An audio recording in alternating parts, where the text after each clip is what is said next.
Check 1 2 1 2 3 1 2 3. Hello, welcome back. I am Michael D. Nicola, your most illustrative friend, here to teach you a thing or two about Procreate, or just here to shoot the breeze, as they'd say, just for laughs.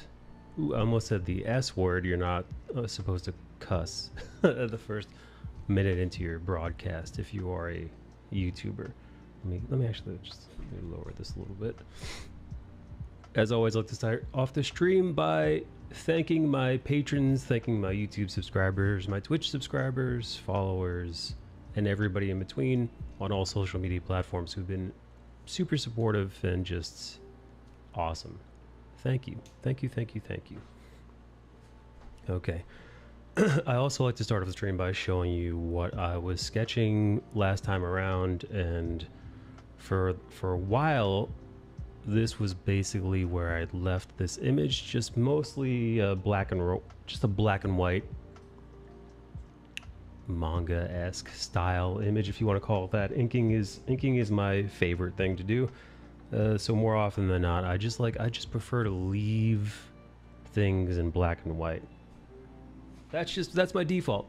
I'm not big on coloring, never have been. It's still, although my coloring gets more and more competent every time I do it, or ideally every time I do it, and when that's not exactly the case, I still feel like my gut instinct is to just leave it black and white like this. This is where I had it, just about.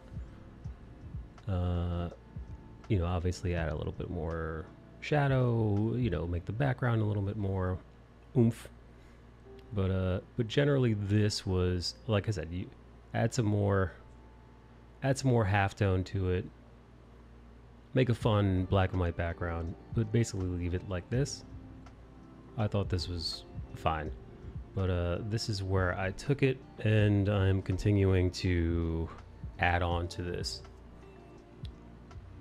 So right now I'm just doing the flats now. So the flats, they are over the drawing already. I'm kind of, I'm colorizing a drawing that I've already done,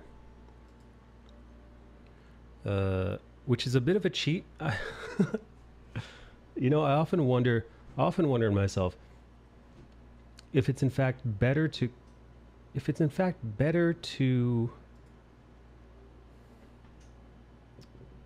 color just outright, just jump in, start coloring. Once you get, I've seen so many illustrators and painters, concept artists. I've seen them go from just sketching with a pencil, and then the pencils are barely not rough. They're still, I would definitely not consider them clean. They're barely past the very thumbnail like rough sketch part. I've seen them immediately jump into full coloration, just the whole goddamn thing. And to me, that's just, oh God, I mean, the way I usually do it is the way you've seen me do it, which is I take a black and white image. Actually I can't show it to you because I'd have to undo a bunch of layers, but like you saw in the replay earlier, I take a black and white image that I've worked on, and then from that black and white image I just add color on top of that. I work off the values, I put the color, actually I impose the color on top of the black and white drawing, which is, I think, basically the only one of two ways to actually do coloring digitally, that is, which is, in my opinion, easier. It's easier to sort out the values. Let me show you. This is not what I didn't do it this time around. This time in here I basically started coloring pretty close to off the bat.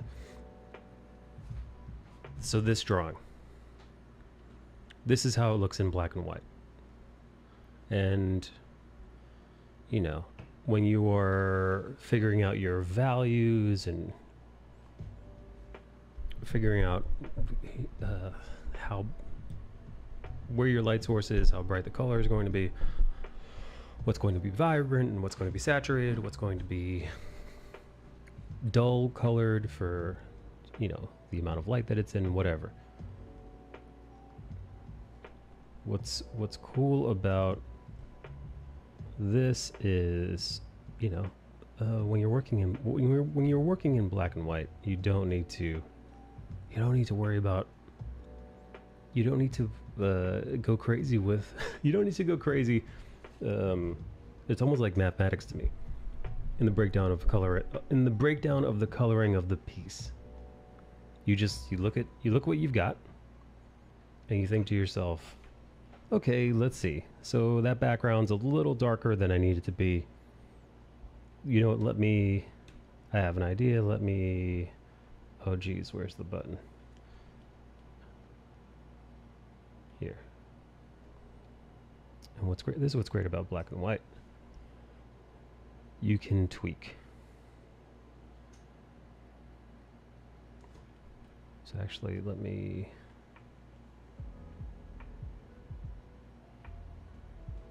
okay, going back to curves. You could do curves, you could do brightness and saturation. I prefer curves because it allows you much more of it gives you way more of a nuance. I mean, you can get really finite with it. It's excellent. I mean, you know, it's, man.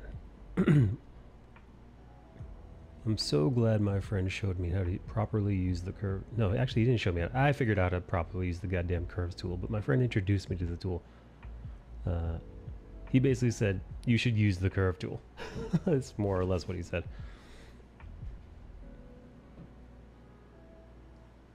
Anyway, back to what I was saying in regards to coloring. Oh, hang on, I'm starting to hear myself. All right, where was I?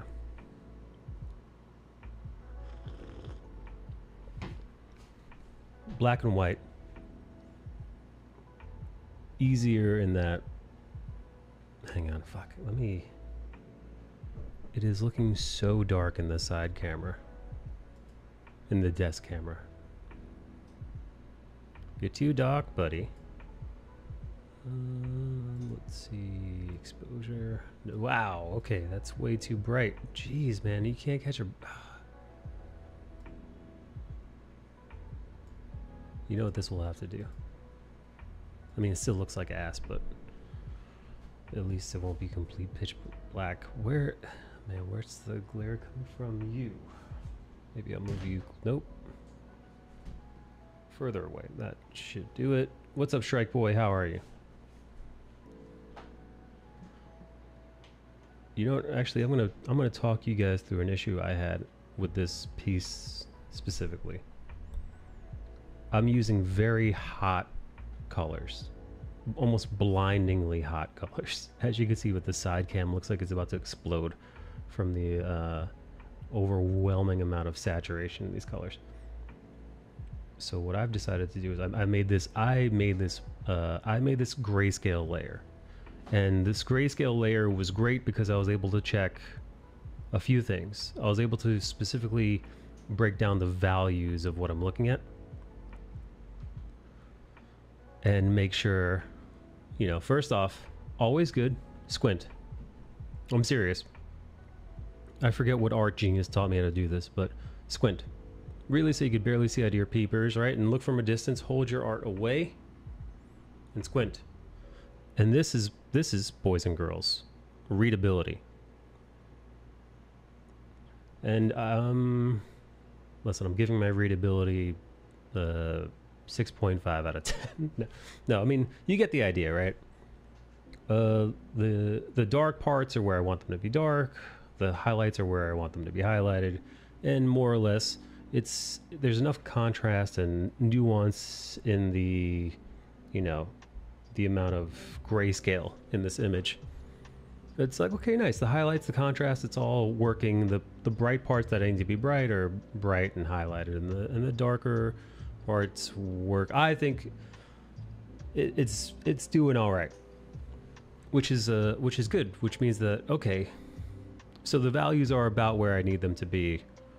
However, as you just saw, the colors are way too saturated, and it's not so much I can go in there and just desaturate them. Might as well show you that as well here. So you might think the fix is,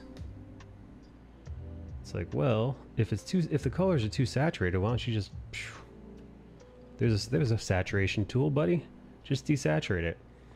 When you do that, it mutes the whole thing, which is okay, but you lose a lot of the oomph to it as well. Again, ignore the camera on the right. The camera on the right is actually where I wouldn't mind it to be. The camera on the left is more accurate as to what it looks to me on the screen, which is just kind of lots of grays, not a lot of fun. I do lean towards a more overly saturated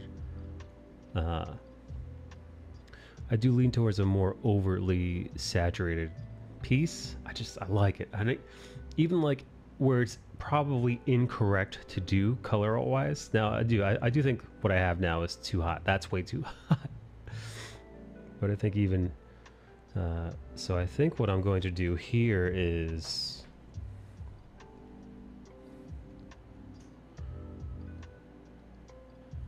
where are you? Oh, that's handy. By the way, I'm still figuring out my little shortcut guy. So I'm going to drop this down and have a grayscale layer.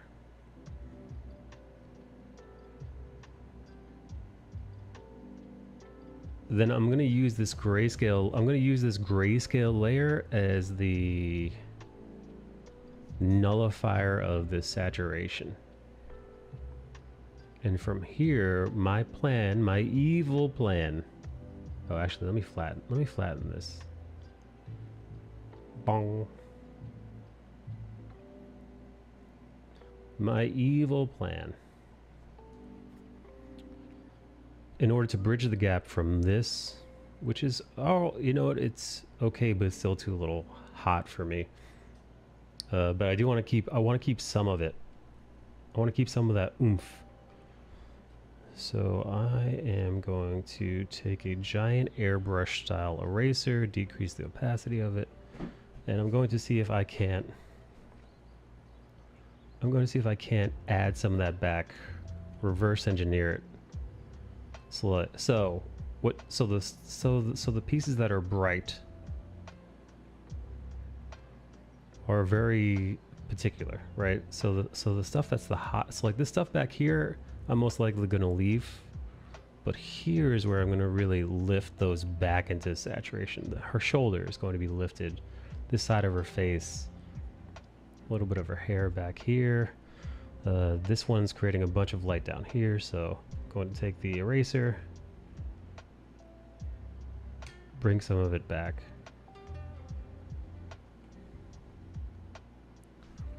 Hey, Strike Boy, thank you, Strike Boy.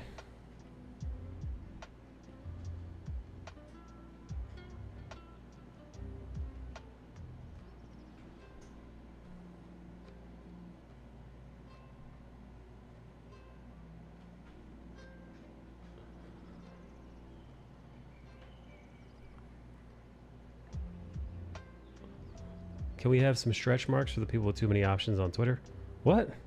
Are you referencing Discord conversations? There we go. You see it's coming back now. Some of the brighter parts are coming back. You know what, actually,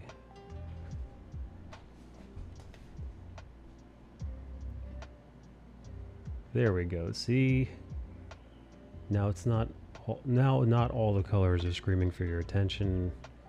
just where I want your eyes to go. Just a little bit. Less is more. I like to, like I said, I like to get a little wild with the vibrantness of things to my own downfall. I really want things to be in your fucking face. No subtlety at all. No nuance. Yeah, let's bring some of this back here a little bit, just because it's a little too dark for me back here.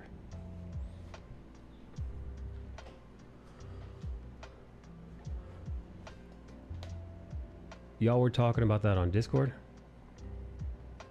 The guys on Discord were talking something about ladies on... There was a woman with... there was a woman on Tinder, and she had 2 kids. She's 32. She had 2 kids, and she had another one on the way. And she was being very, very, very picky. Very picky in the profile. And the boys in Discord were they thought that was a little bit too what's the word I'm looking for? Beggars can't be choosers kind of thing. You know? It'd be like me if I was living in my parents' basement, living on their couch, no job, no prospects, no income, fat, short, balding, and just being like, I'm not looking at anybody who isn't a 10. You know? Mikey, don't date anybody who's not at least a fucking 8.5. Meanwhile, I'm like a 2. You know? It's one of those things where maybe don't be so fucking delusional.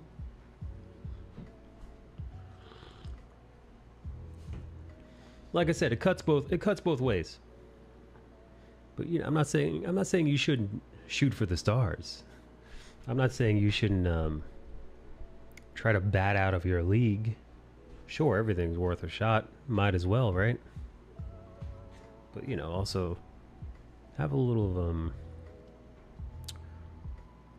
reflection on the self.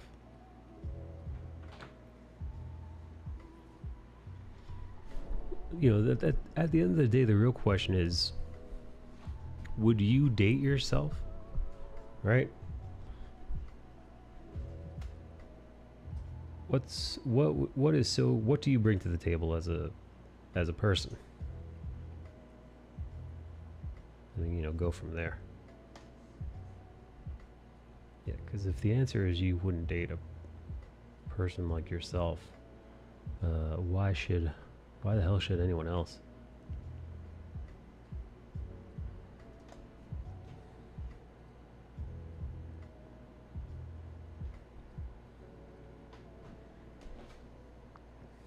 There we go. Actually, I like this. I like this one more better.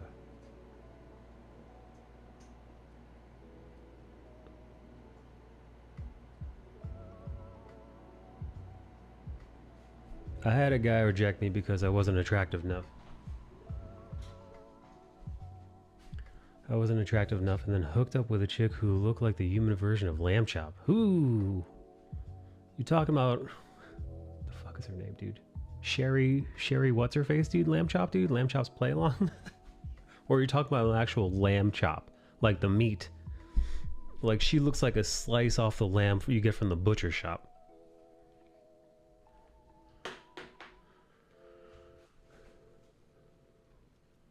I got that 6 inches, 6 figures, 6 feet, but nowhere near the 6-pack.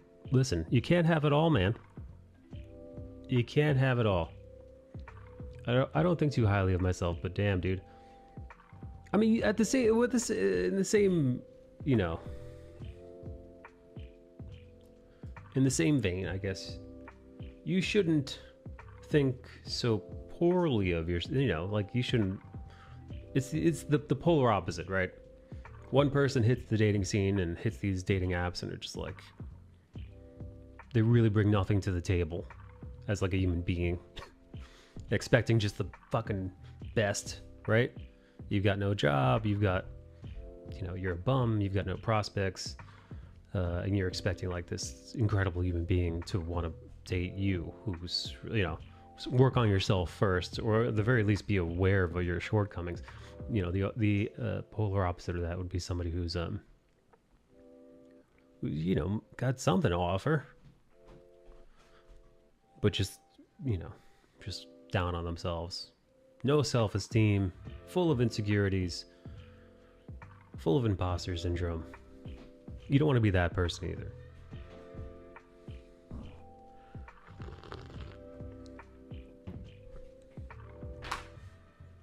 There's a, you know, you gotta, it's a line you gotta ride.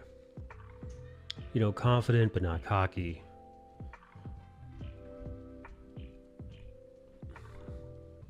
Interested but not annoying.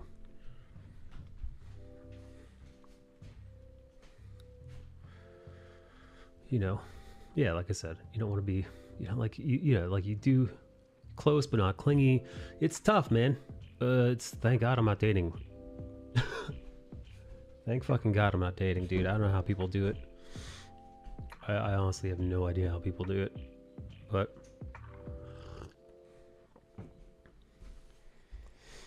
no, she looked weirdly skinny with curly hair, lop-eyed with a Muppet mouth. What the fuck is that woman's name who fucking puppeted the lamb chop puppet? Charlie?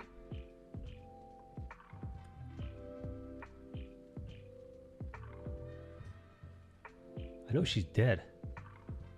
My confidence exists when I'm jacked up on caffeine at 2 a.m. raptor screeching into the night.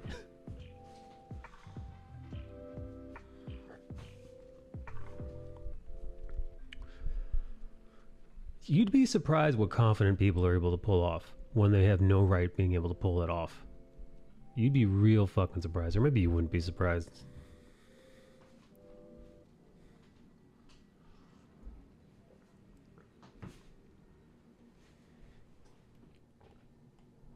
I've been surprised.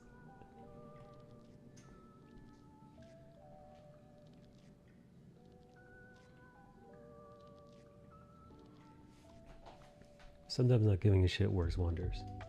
But like I said, man, I think if you're looking for something more long term,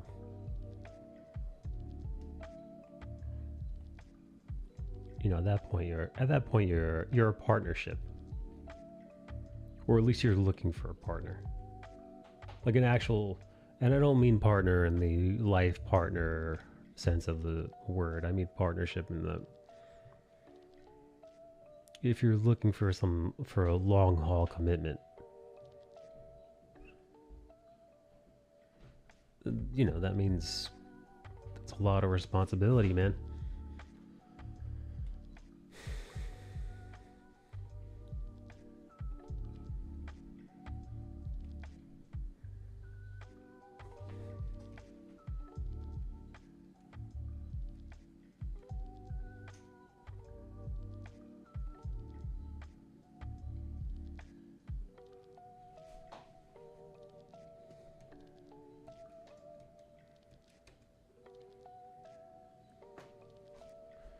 Listen, me and my kids give no fucks, and none of can sleep. I'm not trying to impress anyone, and never was. So I'll be weird. Hey, why not?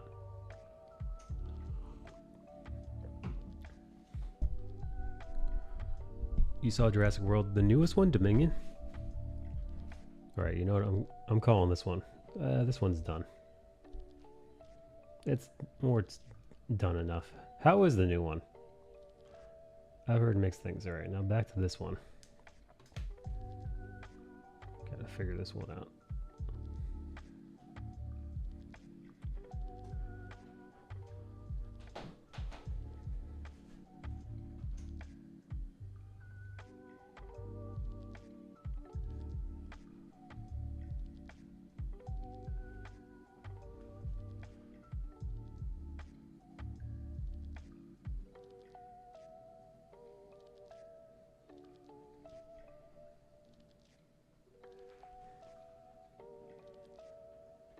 I liked it, but I've always been a nerd for those movies. I also thought it made some things make sense from other movies. No shit.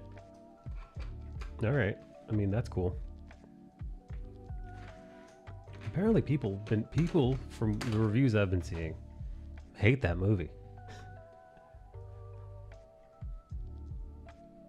Or at least at the very least the critics are not a fan of that movie.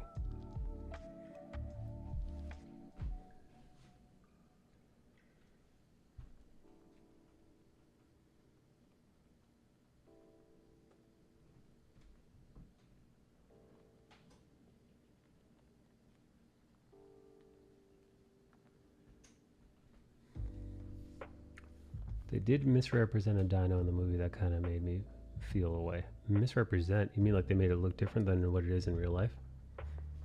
I'm not a big dino guy. Not a big dino bro.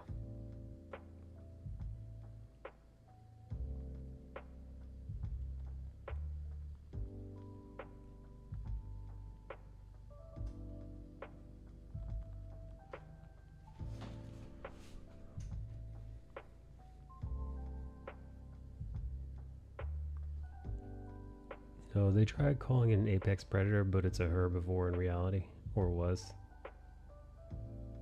Well, that's funny. Yeah, no, I do not know enough about dinosaurs to call that out.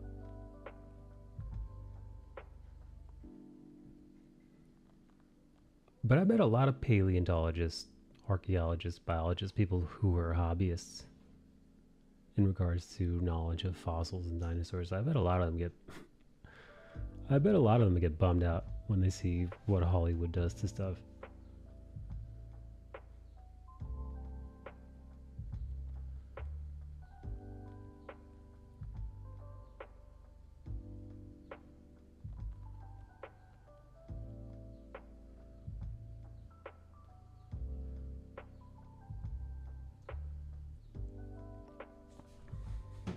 They use it because it looks terrifying, and that's it.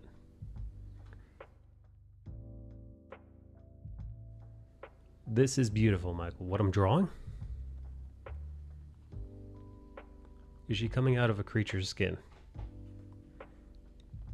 It does look like she's emerging from a creature's skin. That's not my intent, but if that's how you want to view it, that's fine by me. I'm definitely of the mindset that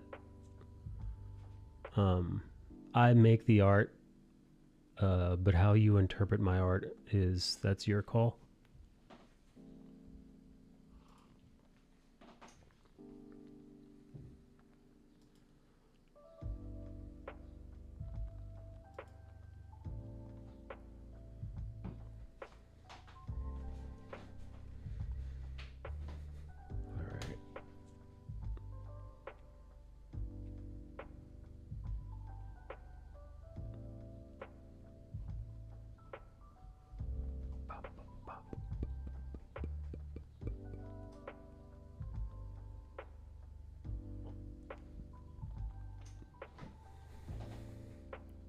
Heavy metal Little Mermaid. Yeah, no, this is definitely a Little Mermaid adjacent, but you know me, man. I'm not. Little Mermaid isn't my jam.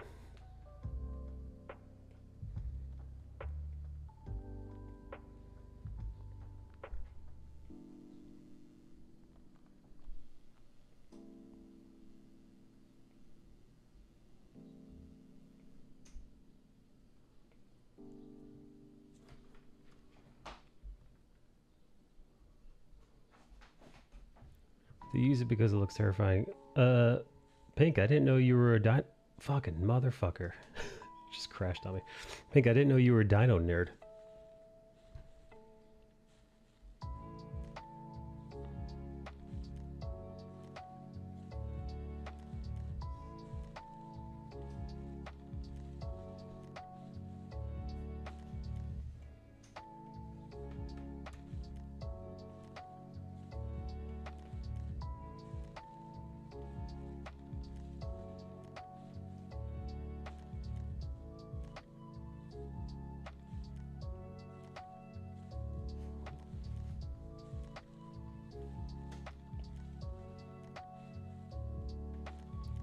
I play Ark.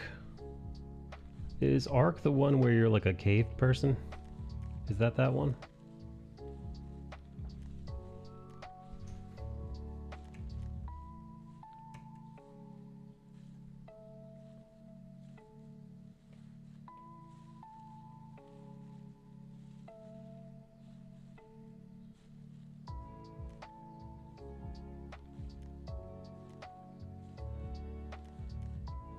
Kind of a cave person?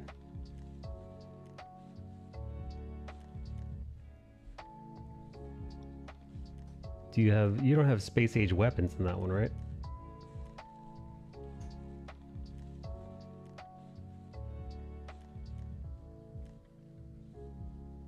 Naked and afraid.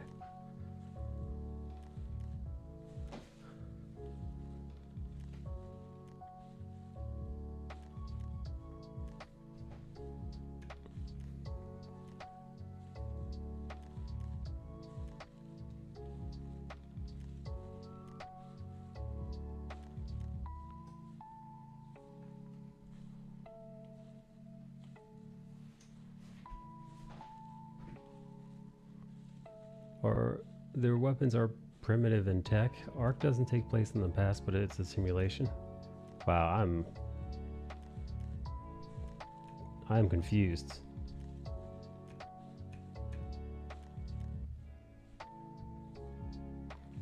Hey Pink, you hear about this gun thing?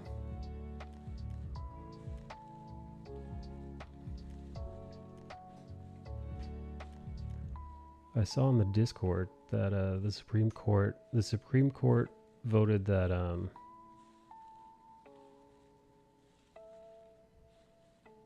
requiring a permit for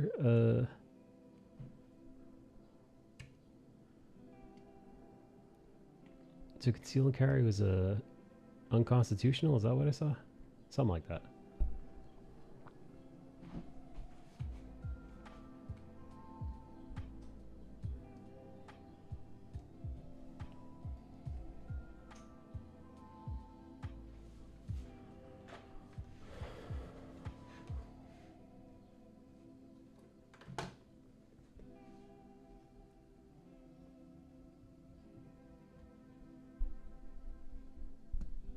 You know, so again, you know what, I wish I could tell you more about it, but I honestly have no fucking idea.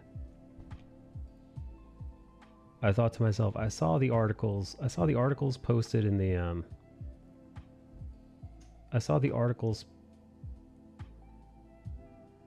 posted in the Discord channel, but I wasn't, you know, listen, I'm not the most informed. Which is not good, right? You should be informed of such things. But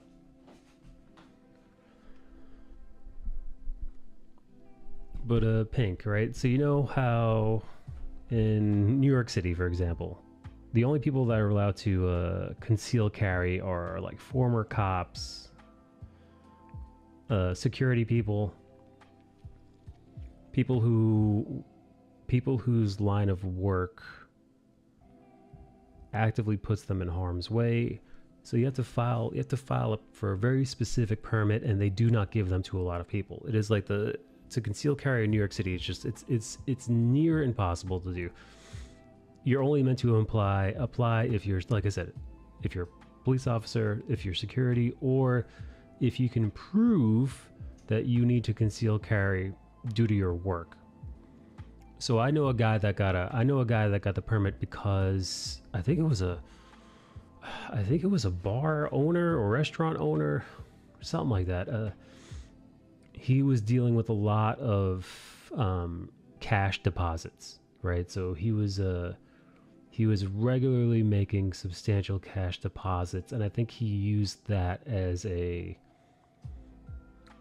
like in the claim to say, oh, this is the reason why I need this firearm on me, because I've got to do these deposits and it's dangerous, yada, you know, puts me at risk, yada yada yada. But like I said, very hard to get, near impossible, only for a select few.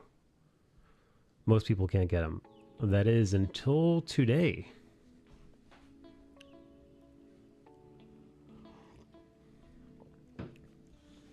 To my knowledge, the Supreme Court said, yeah, that whole thing, jumping through hoops like that, that's not constitutional, baby. That goes against the Constitution.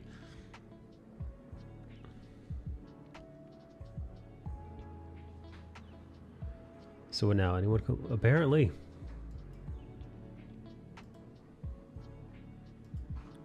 I mean, I could pull, yeah, fuck it. I mean, I got Discord open right here.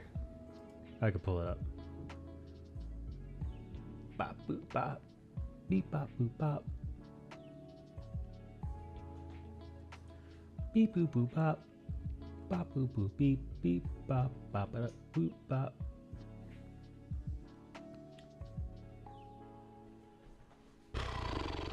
I heard the police chief got fired, the Uvalde police chief. Apparently that motherfucker got fired.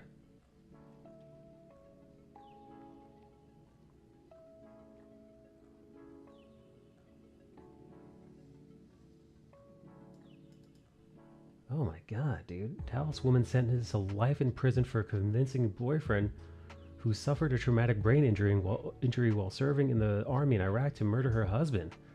God damn it, dude. Ooh, the commission the murder for hire. God. Uvalde police chief placed on leave amid outrage over shooter in action.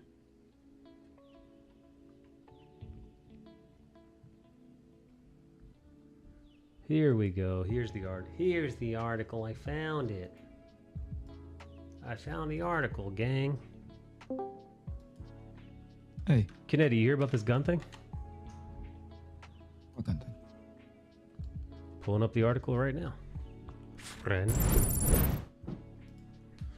Supreme Court expands gun rights with nation divided. This is from the AP. Washington, a major expansion of gun rights after a series of mass shootings. The Supreme Court said Thursday that Americans have the right to carry firearms in public for self-defense, a ruling likely to lead to more people legally armed.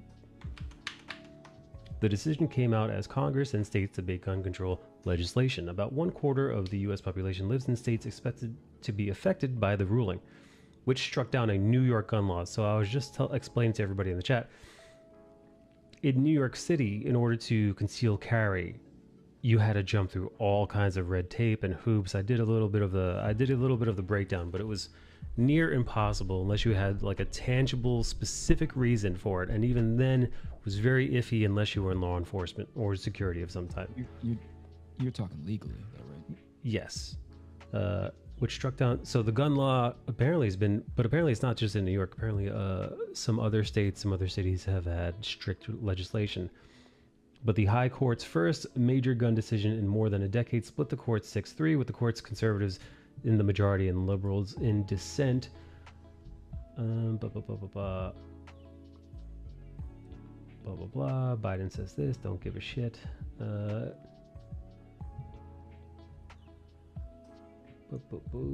Justice Clarence Thomas wrote for the majority that the Constitution protects an individual's right to carry a handgun for self-defense outside of the home.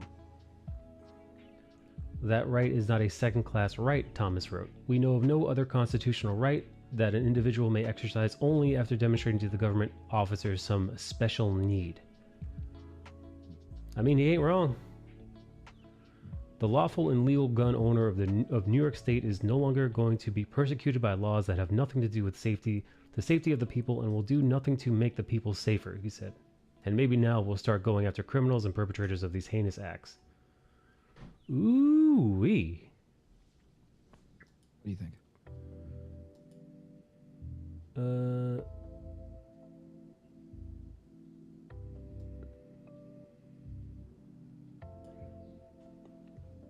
I think a lot more people will be walking around armed. That's what I think. For better or worse, who knows? What do you think? See, I try to be an optimist, but a part of me will never get away from the fact that, first of all, I think generally, yeah, okay, go carry a gun. If you feel like it, you have the training for it, right? it's done lawfully, then why the heck not? But there's always that little part of me that's always going to be cynical. It's going to be like, well, it's just going to open up a weird can of worms. That's going to do a lot more harm, potentially, than good. But, end of the day, I have to trust the individual. Yeah, I mean, listen. Because to assume otherwise is just insulting to everybody, you know? Right.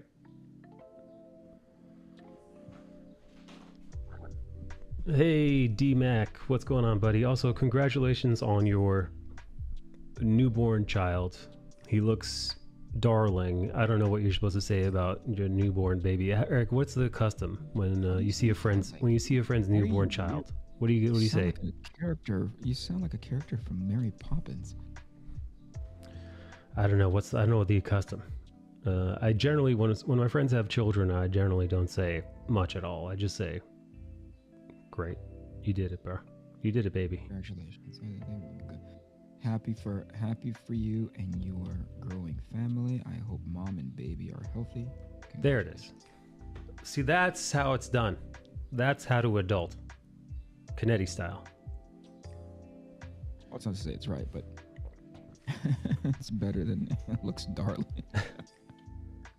Congrats, I said. After that, nobody cares much after that. Fair friend.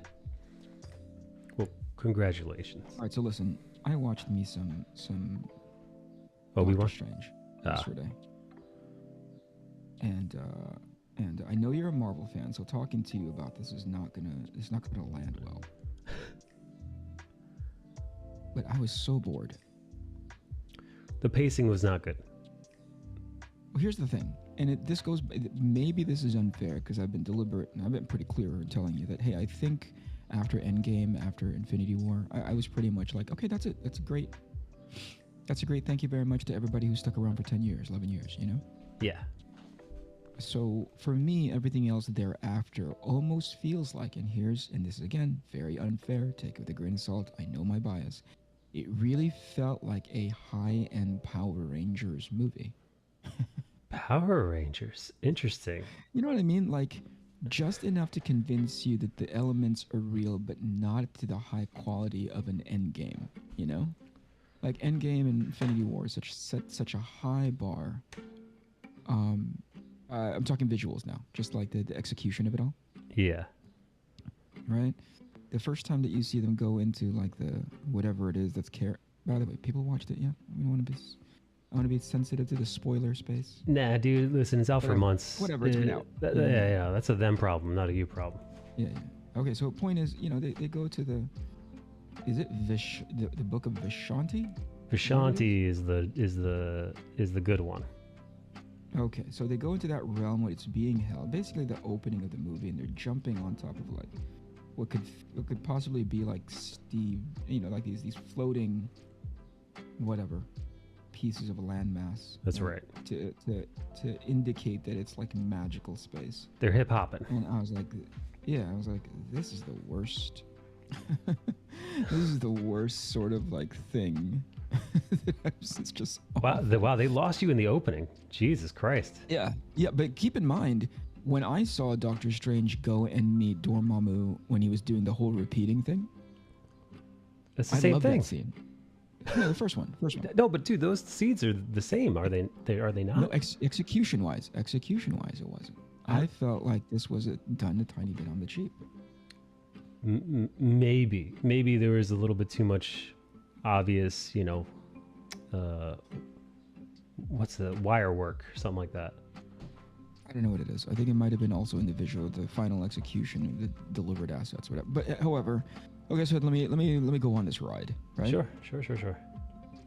And then the second time that it happens, where I go, this feels very high-end Power Rangers-y movie, is when the eyeball tentacle monster shows up. And I'm really curious to have those quarter digital guys go through it with their fine-tooth combs and be like, why doesn't this work? Because I don't know enough CG technical jargon to really sort of like understand why it wasn't sitting in the environment correctly. Does that make sense? When he was fighting the Cyclops tentacle thing, that felt like I was watching a cartoon. 100%. Yes. I which is give it a benefit of the the doubt. Power Rangers. I assume Yeah. that was just a choice. Raimi making it very cartoony. Yes, I agree. I agree. Now, mind you, even though it was a choice, I don't know, subjective as If it it may was be, it's the right I don't choice. know if it did the story. Yeah, I don't know Yeah. if it did the story any favors, you know? Fair. But there were things in it that that were super Raimi-like. I was like, oh, look at that. That was a little cross dissolves to transition into new scenes, and it pans up and crosses. That was very Sam Raimi. I was like, that's kind of cool. He didn't do too much of that in Spider-Man. He did a lot of that in Walking Dead, or Evil Dead. Yeah, very So the style of filmmaking wasn't really off-putting to me. It was in the execution, you know? It was just really underwhelming. That made me like, you know, when you finally reveal that Scarlet Witch is the puppet master, and she kind of turns off the apple orchard. I was like, ugh, this is all just right above Disney Plus stuff, you know?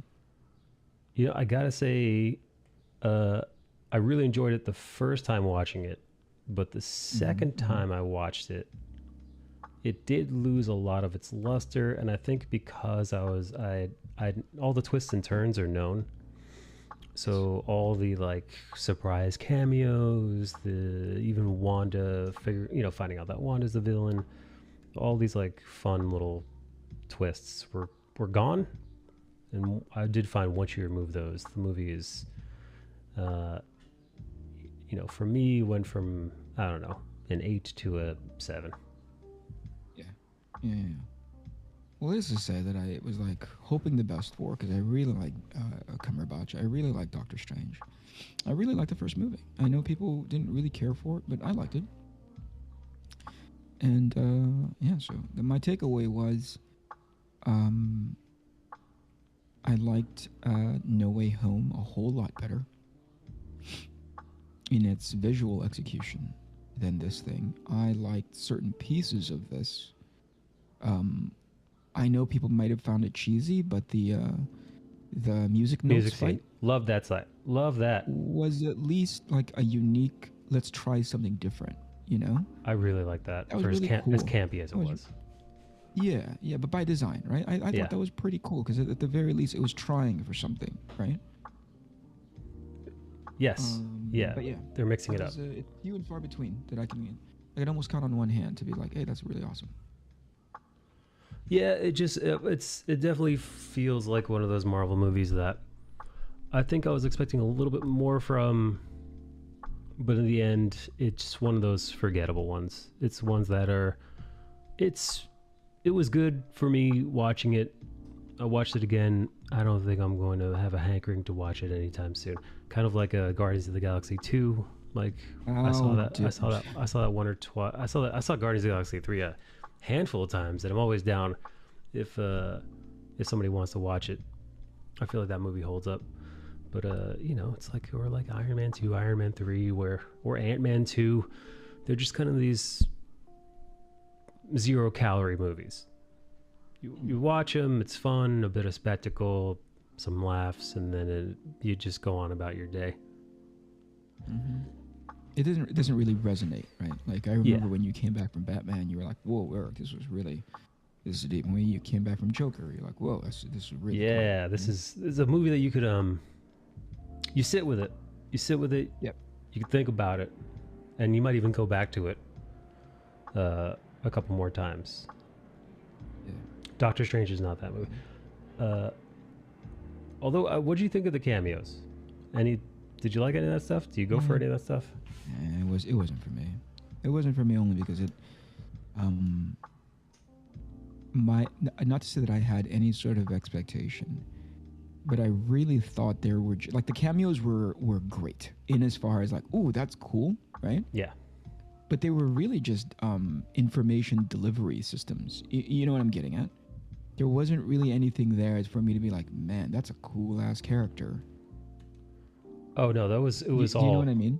It was just sheer fan service for comic book nerds. Yeah, but in as far as like, hey, does that give me insight into, even with the limited screen time, does that give me like, oh, that's really empathetic of them. That's really, yeah. No. I didn't know how narrow-shouldered Patrick Stewart had become. Oh, dude, he's 100 years old now, man. I don't know how. Is he really? No. Uh, Alexa, how old is Sir Patrick Stewart? Patrick Stewart is 81 years old. That's it? Dude, if you would have told me he's 87 years old, I would have said that's about right. Wow, he's 81. Fuck me, man. I would have... He seems so... Maybe it's because of the wheelchair. Hello, Gospel Yo guy. He's so frail. I feel like I could pick him up and just throw him around like a rag doll. Well, even when he was walking around, you know, in the dreamscape or Yeah, with his turtleneck. The mindscape. Yeah, I thought like that guy's not aging well. I do wish, if it were up to me, I would have made Doctor Strange. I would have made it rated R, and really let Raimi go nuts with it, like hard R. Like let's get like that whole scene where Wanda is just like this demon. She's like ripping herself out of mirrors. She's you know, the scenes where she rips. Cool. If people slowed it down, and it seemed like she rips Professor X's head off his shoulders, or like snaps his neck in twain. Your favorite word. She does not, Eric. What she does is she grabs his jaw and the top of his head, and she rips his head in half like it's a phone book, and she's a strong man. she literally rips his head in two.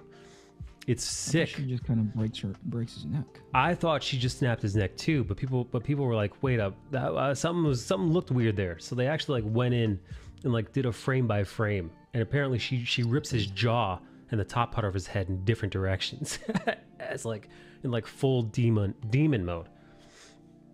So I personally, I like those are some of the most compelling scenes for me, where she's just a horror monster. I would have leaned way into that. Turn that up a ton. That was fun. On that note, I didn't really find her all that threatening most of the time. There were things that she was doing that was like, holy crap, that's really violent. But in as far as a villain, the acts didn't necessarily immediately translate into, oh geez, look at these, you know, look at this really, really impossible to beat person, you know? Oh, I see. The threat. Yes. I don't know. Yes. I disagree. I felt like she was a pretty big threat, and I did hear people get pissy. People were pissed about how easily she dismantled the Illuminati. They were like, that was one, and I think that's a fair critique. She basically shows up, and they you know. You have this Illuminati who were just, you know, the whole reason why they exist is because they're some of the most impossible to defeat group. They're this evil version of the Avengers, you know, or Avengers that aren't afraid to kill people if need be. And she just tears them apart like tissue paper, which, and I understand we needed to fear her and her powers, but also I see why people are upset, because it's like, I mean, like some of the stuff that they did was just not, like them attacking her one at a time, you know. Captain Marvel, their version of Captain Marvel, and Peggy Carter, Captain America, whatever the fuck she's called, Captain Britain, just kind of hanging back while she literally paper shreds Mr. Fantastic. She paper shreds his ass, and then she blows up Black Bolt's brains, basically. And they're literally just like hands off. They're like, oh man, she's really just working through us. Maybe somebody should throw a punch. Anybody throw us? Maybe you shouldn't like all together in some weird coordinated effort. You know, maybe just jump her. Yeah. Overall, I think 3 out of 10, maybe 4 out of 10 if I'm being generous, but 3 out of 10. Wow, you really didn't like it? No shit. No, I mean, there's versions that I really, Marvel movies that I despised, you know. Maybe I'm being too harsh. Maybe 4 out of 10, 5 if I'm being generous. I didn't particularly care for it. Yeah. What about, did you watch Obi-Wan? No, I have not. Oh, actually, no, that's a lie. I did the first 2 episodes and I said, no, thank you. Yeah. First 2. I was messaging you guys as I was watching it, wasn't I? I was in our, what do you call it? You were in our chat. Discord. Yeah. I will say Obi-Wan felt it was very obvious by the end of the movie that they took a movie and they stretched it, and it could have maybe been a 3-hour movie, but they decided to stretch it into a 6-hour TV show, and not smart. You know, there wasn't enough ingredients to spread it out that much. And the filler that they added, it leaves all kinds. It just, man, it's a damn shame, because a lot of what transpires, or at least a good amount of what transpires in Obi-Wan, is very compelling, and it pays dividends for the characters in the future and for what the characters that you're watching. Matter of fact, dude, I did one of those things that I do where I tear up when watching dumb shit, and actually, both Ewan McGregor and Hayden Christensen's performance in the last episode are their best acting in the entire franchise ever. Fuck what they did in the prequels. Their final fight between the two of them, it's my favorite. It might be maybe my second favorite fight scene in all of Star Wars. It's that good. It's that compelling. It's that emotional, and it really pays off the journey those characters have been on. But there's so much other shit that it took to get there. It almost makes it not worth it. Imagine somebody hands you one of the best meals of your life, but you had to eat half a turd to get there. You know, by the time you're eating that dish, you don't want it, because you still got the taste of shit in your mouth. That's how it feels like at the end of Obi-Wan. Not that bad, but there's just they made some really dumb choices in that series, and I think a lot of it has to do with people are calling it woke and blah blah blah blah blah. And I do think there is something, the Reva character feels wildly unnecessary and underwritten at the same time. So you get this double whammy of, there's too much Reva. There's like the 40% of the show is Reva, the Reva show. Reva, I think, has got more screen time than Darth Vader or Hayden Christensen, which is nonsensical. And we'll pair that with a character that nobody asked for, but pair that with the bad writing alongside of her character, and now you've got a character that not only did nobody ask for, a character that actively brings down the arc of the show. It has nothing to do with her race. It's just she's not a compelling or well-written character. And they do the actress, who is quite good as she shows her range in just a sprinkling of her scenes. You could think to yourself, oh, wow, she can act. And then you think to yourself, oh, wow, they fucked up. They pigeonholed her, man. They gave her nothing to work with. And it's really unfortunate. So that in and of itself drags down the whole series. And then there are many other instances throughout the series where the characters act in ways that we know them to not. These are characters that we're familiar with over many movies, and they're actively acting against what would normally be their own desires from what we've witnessed in previous movies, which is why it begs the question, should they have even done this in the first place? Because what you risk versus what you get in return, it doesn't add up. The ends don't justify the means, as it were, because the writers were always going to be in a box. We know Luke and Leia are going to live. We also know that Luke and Leia can't see Jedis, not Jedi, but Luke can't see a lightsaber before he sees his father's lightsaber in episode 3. Luke can't see Sith or any of that shit. He also can't be hurt or maimed or killed or kidnapped. There's so much stuff. Vader can't be killed. Obi-Wan can't be killed. The characters that we're watching must be placed back in a very specific order exactly. And it undercuts all of the risk, all of the stakes are gone. Because at the end of the day, Obi-Wan is going to be fine. Darth Vader is going to be fine. Luke and Leia are also going to be fine. So what do you do with them? Well, then you have to introduce a bunch of new characters, and then you also have to really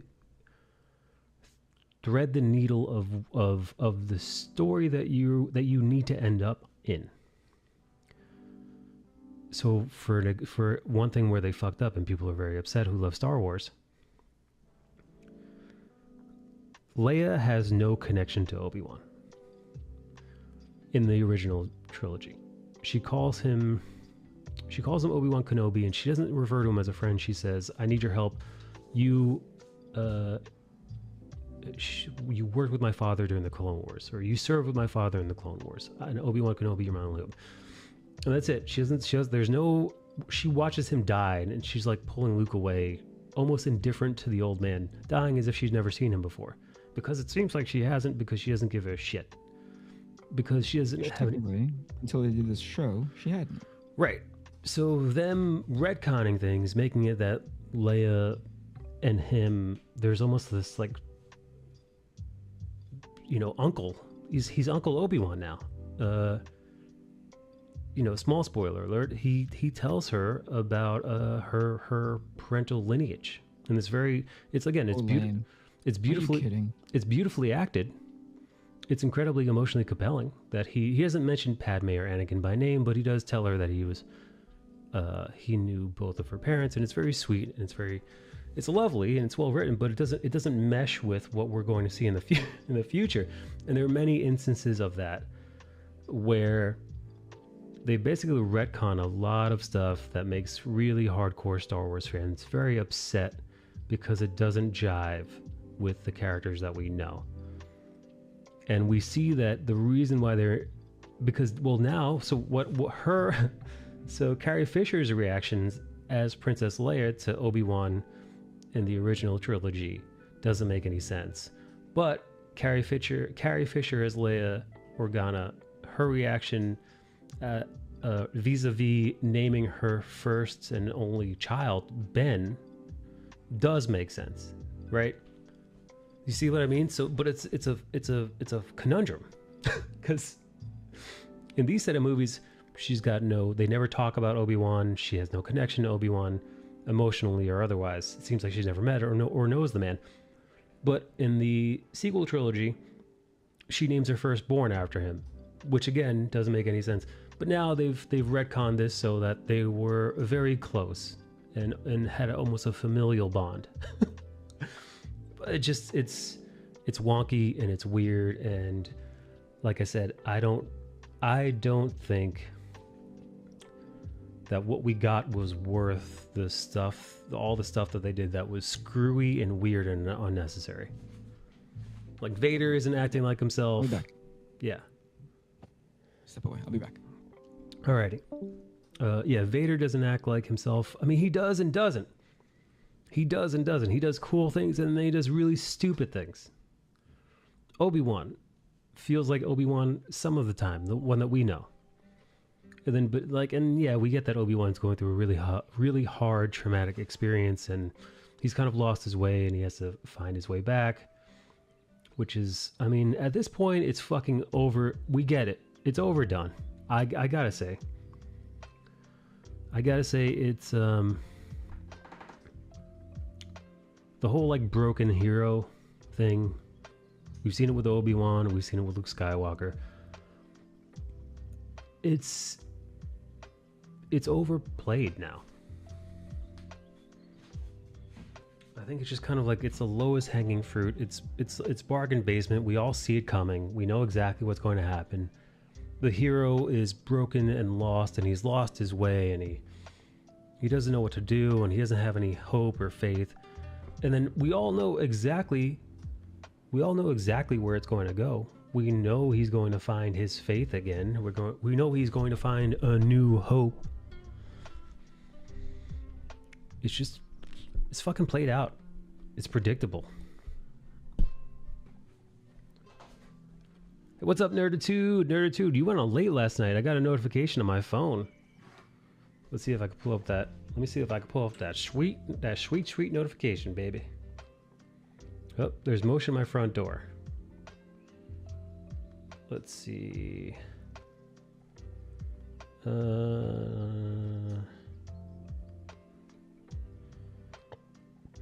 What the hell, man? I literally saw it. Dude, I literally saw it last night. Whatever, dude. Last night at 2 a.m. on my phone, I got a notification that you were online.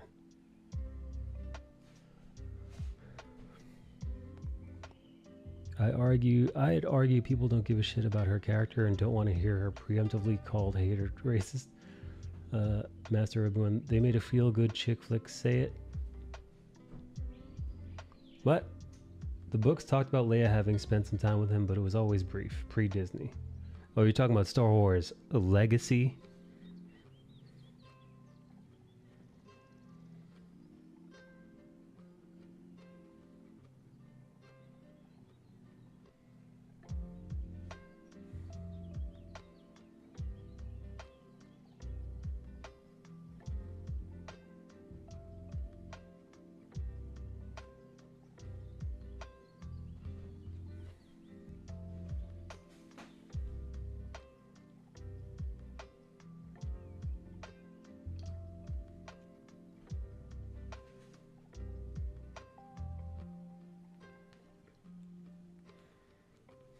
Yeah, I'm talking real Star Wars. Yeah, you know, it's funny that Disney Star Wars just completely scrapped. It's funny that Disney Star Wars just completely scrapped all of that. And now what they do is they basically just take they pick and choose stuff that they want from the Star Wars Legacy. And they just take that and keep on trucking.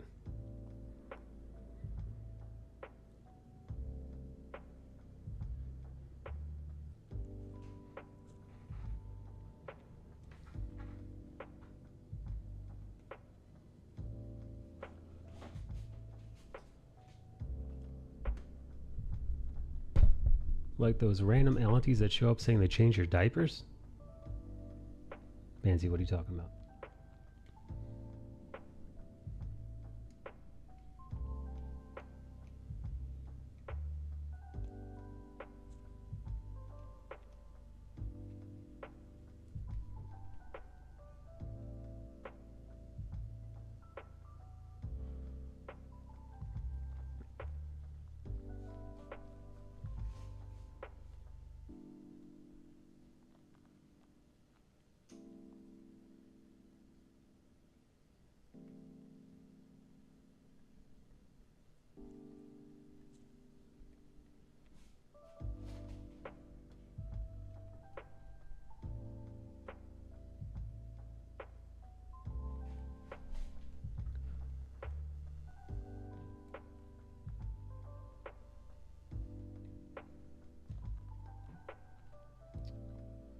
You know, there is rumors though. I don't know if you guys heard about this, but there are rumors out there currently that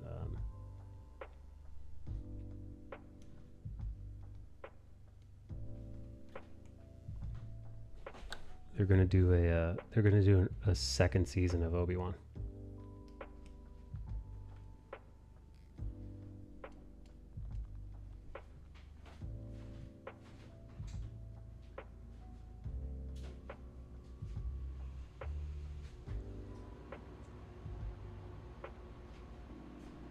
All right, I'm putting the AC on. I don't know if you guys can hear the air conditioner. Can you guys hear the air conditioner? Let me know if you can hear it or not.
Don't mind me. I'm just focusing. If you're wondering why I just got completely quiet, it's because when I'm thinking hard, and I do tend to think harder when I'm coloring, because again, coloring is not something that comes natural to me. Yeah, when I'm coloring, I've got to use my brain. I got to use all of my brain.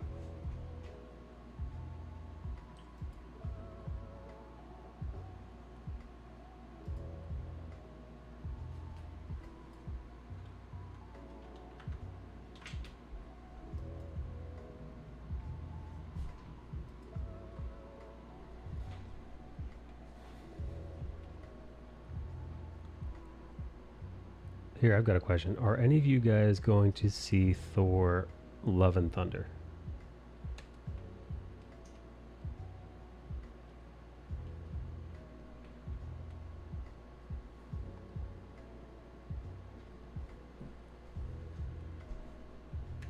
Banzi, you going to see it? Are you going to, Banzi, you going to go on a hot date?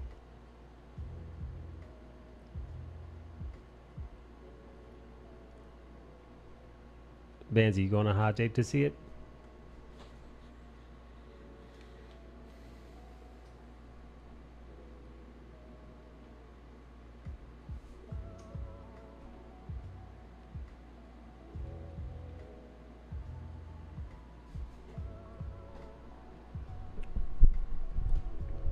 I probably won't see it till it's on Disney Plus.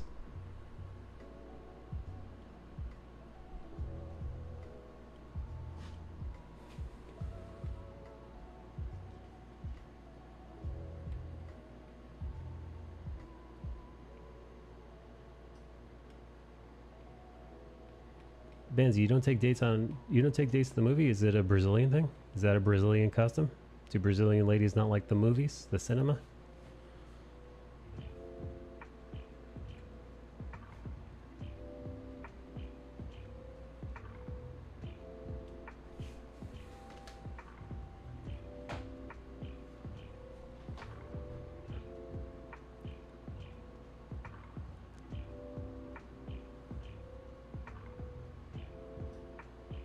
Pink, you don't want to watch it in the movie theater?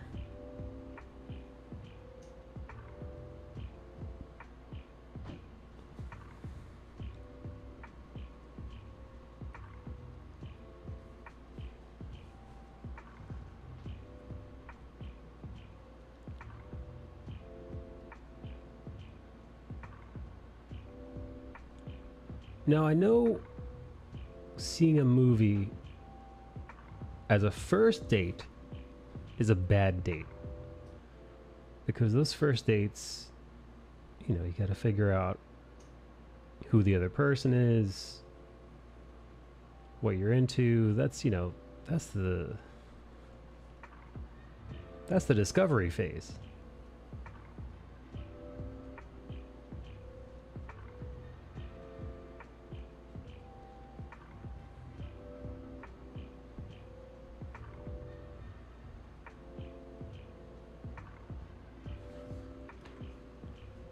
Finding somebody to watch my son so I go to the movies feels wrong.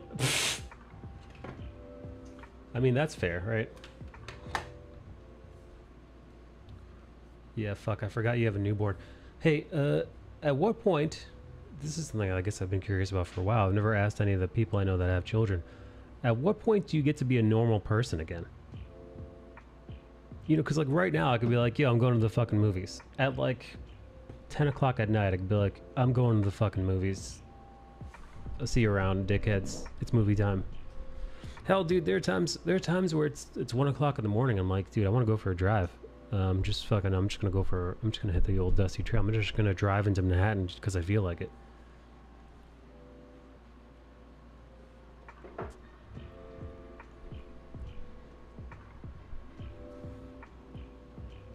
It was really weird seeing Jurassic World leaving my kids with a sitter. That doesn't seem weird to me. That seems like, I don't know, you're being a normal person. I didn't start going out till my daughter was about 4 or 5. Oh my god, 4 or 5 years, dude. That's a fucking prison sentence, man. Dude, that's jail time. Dude, you're doing a 5-year bid.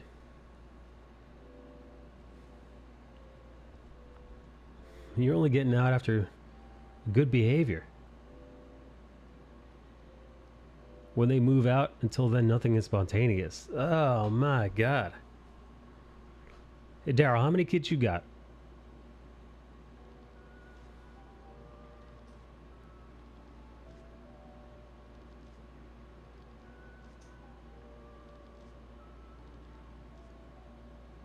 Daryl, how are you going to keep your figures safe, man? How are you going to keep them safe? Daryl's got one of the fucking greatest figure collections of all time.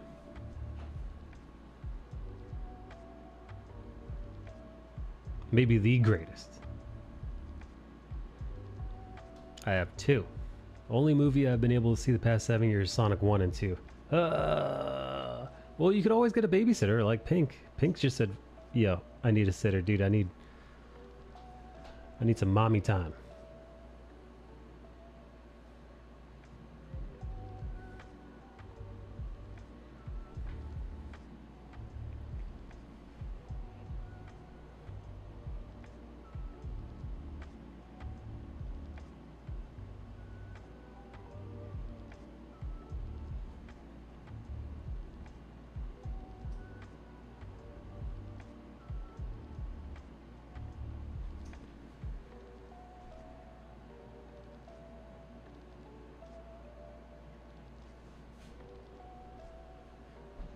Jeez, man.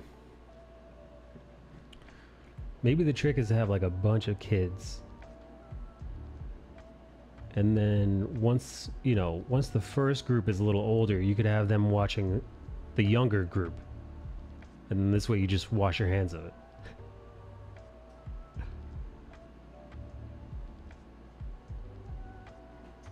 My mom didn't really have mom time until I was in my mid-20s.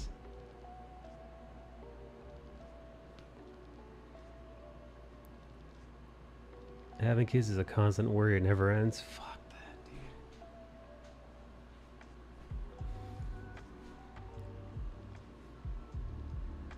Dude, that sounds like a nightmare.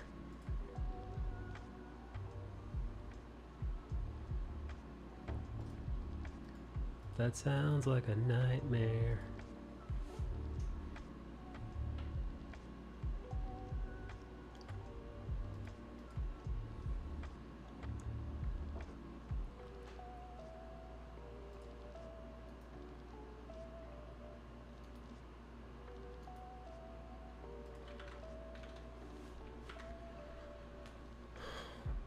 To be a normal human again, when my son is old enough to occupy himself. When they are young, they don't like being alone with some sitters, and some sitters don't interact with kids. So I want to make sure if I leave my kids with someone, they can occupy themselves if they have to. Interesting.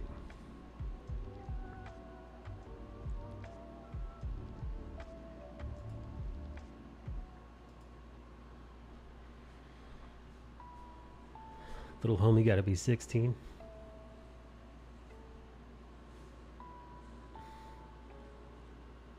God, man, I'm trying to imagine. Like, fuck.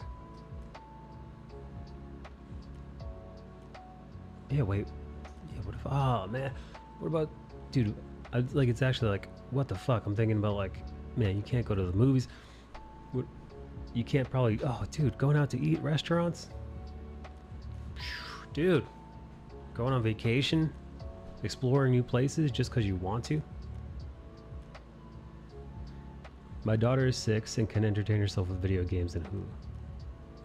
Can't do drugs. You could do drugs. No. I mean, some drugs, right? Like, you probably can't be pounding lions back. You know, you probably can't do any H or LSD or heavy amounts of shrooms.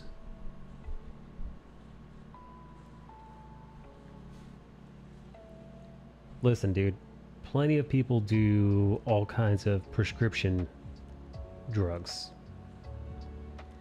You know, they take their Adderall, they take their Xanax, they take their antidepressants, they take their sleeping pills, they take things that, you know, actively impair them otherwise, and they fucking find a way to function.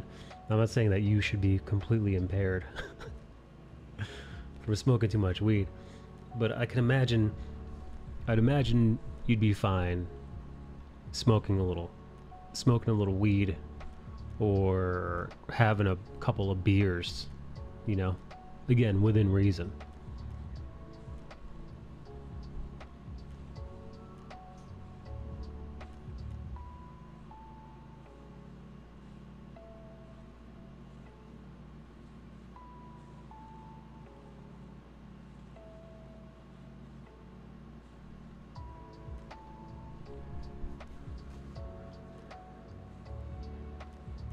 You can't let your kids see it, and you can't use so much. You can't parent if you need to.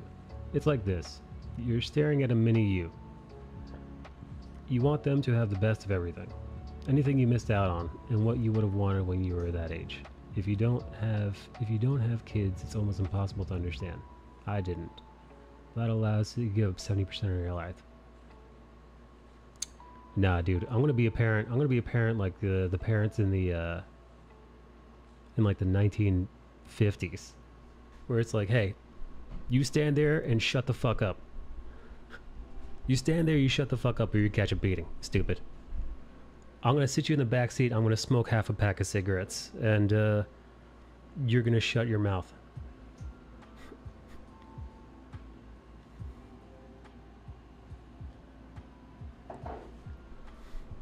My life isn't gonna change at all.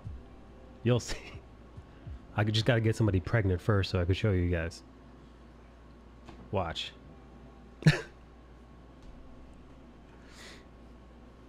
If you smoke weed and you have kids in this state, it has to be in a separate, well-ventilated room. I give up a lot to have my kids, but it's worth it. I'm okay not going to festivals and concerts all the time. I guess that's a trade-off, right?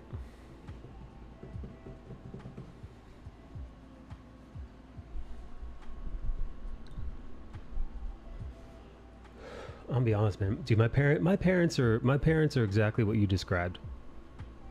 My dad worked 2 jobs. My mom was a stay-at-home mom. She gave up her gig to be at home with my sister and I. Yeah, no, they did sacrifice all the fun stuff that it is to be an adult. They definitely sacrificed all that stuff so that they could take my sister to Little League, gymnastics, you know, I mean, meet a Little League, her to gymnastics, meet a Taekwondo, her to Girl Scouts, meet a Boy Scout.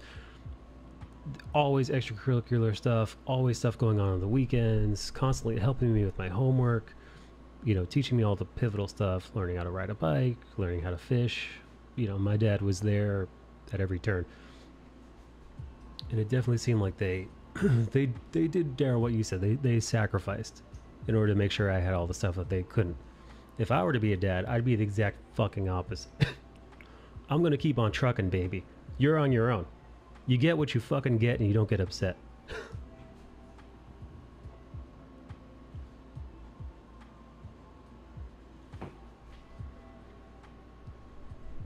Being a bad parent has long-lasting consequences. I'm going to poison my bloodline.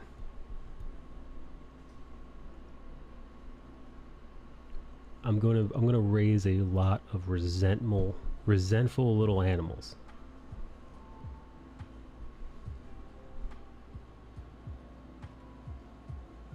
Yeah. Yeah, I'm gonna be that guy. Forget about sacrifice, forget about all that shit.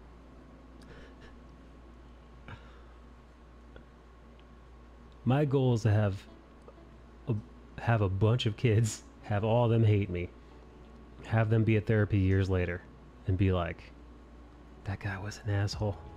That guy was a fucking dickhead.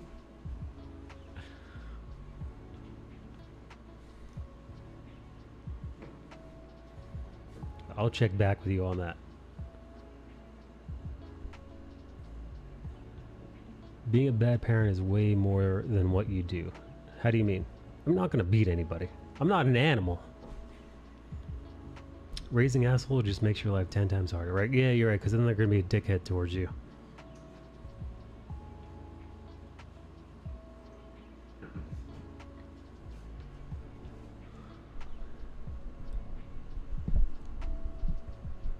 Yeah, no, you're right. I guess the only thing you could do is just not have any fucking kids. That's what you. That's the real crux of it, baby. Just say no.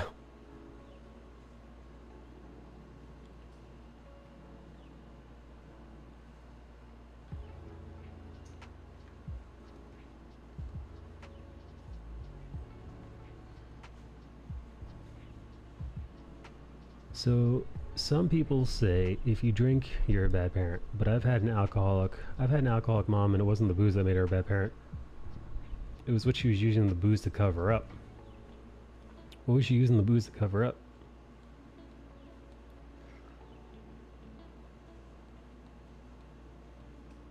Yeah, I'll be honest, my dad, great guy, but he 100% had a problem with alcohol. I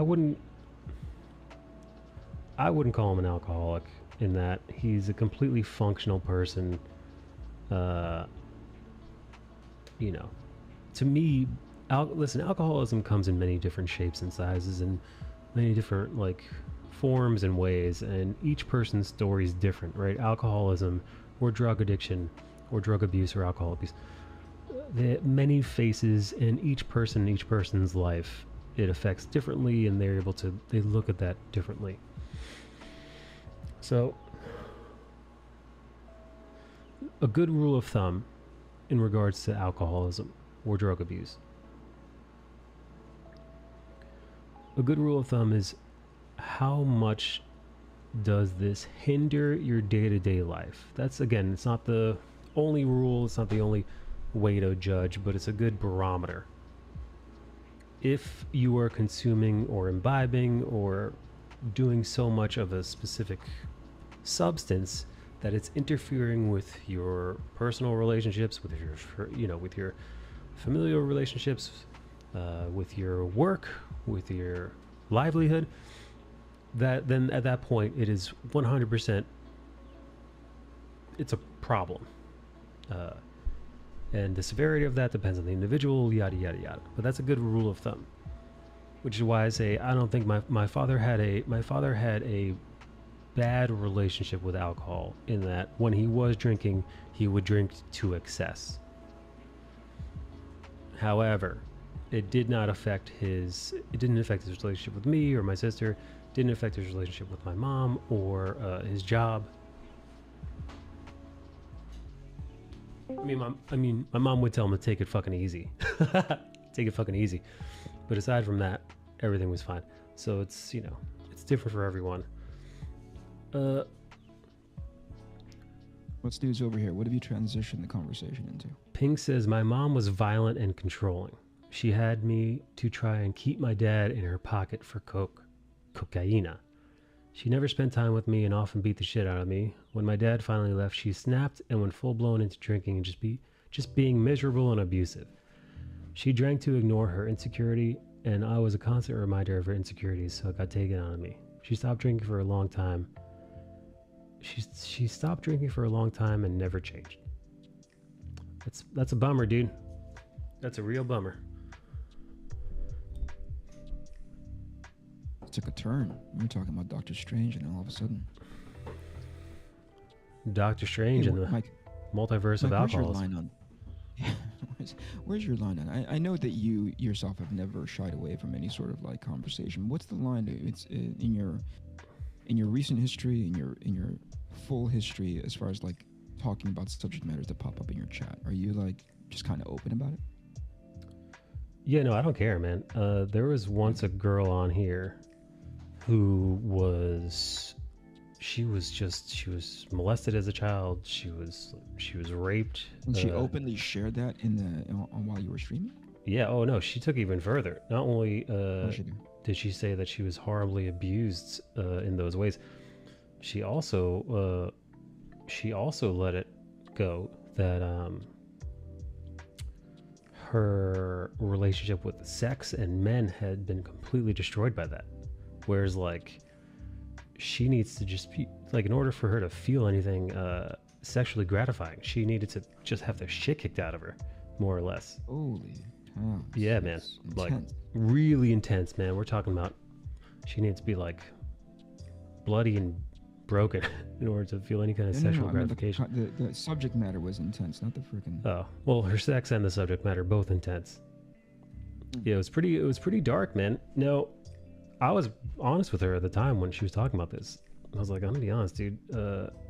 My hang up is that when it comes to a person suffering, generally speaking, I don't give a shit. So I told her more or less, like, you're not gonna get any sympathy from me. I'm not gonna pity you, but I'm like, you're not leaning, like, I'm not a sympathetic ear. I'm just gonna. Is that what they were like, looking for? I don't know what she was looking for, but I just let her speak, and I didn't hold back any questions. I just asked her forthright everything I was curious about. And it got so, because I just kept picking the wound. Now she was fine with it. She was perfectly fine with it, at least at the time. After the fact,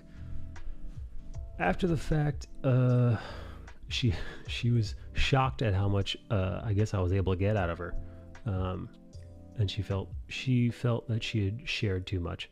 So out of my own kind, good heart, I removed that. I cut out her whole segment from my VOD. So you cannot listen to that. It is gone. It has vanished. No longer accessible. But during that little like impromptu interview, apparently there are a bunch of women who watch the stream that have either been molested and or raped themselves. Watch your stream? Yeah, dude. Holy. Yeah, Okay, man. all right, continue. Yeah. I don't know. Or so maybe suffered some kind of horrible sexual abuse in the past. I think, who the fuck was it? You don't have to Liz, say it by name. Rum. I'm just going to call everybody the fuck out. Yeah, Jesus Christ. I think it was Liz and Rum and Nikki and maybe Pink. I don't remember. But they were like, all right, I'm bye. I'm like, bye. Yeah. Because it was clearly triggering the lot of them. Me, A little too close to home. yeah, me, like I said, yeah, me too. I had no idea. But again, I've said it once, I've said it again. This is the exact antithesis of a safe space. This is a unsafe space. You're walking through Harlem in the 1980s right now. It's not going to be nice here all the time. So, And you're okay with that? You don't I'm okay with necessarily- that. You don't dissuade people from. Okay. I wasn't triggered. I just got quiet until the subject changed. A brave woman, Pink. But it wasn't my intention to alienate anybody who was watching, but I was curious. And she had a story to tell, and I wanted to hear every bit of it out of just maybe even a morbid curiosity. But yes, all that was my very long-winded way of saying that I do not think I have a line, Eric. There's not a question too gross, not a topic too taboo. If it comes up and it's compelling and interesting, and I think I can navigate it, or maybe even if I think I can't navigate it, I'm gonna give it a go. Yeah, you're just like, screw it. I don't know if I'm going to be able to get through this unscathed, but I'm going to do that anyway. Let's dive in. Let's into open up this can of worms.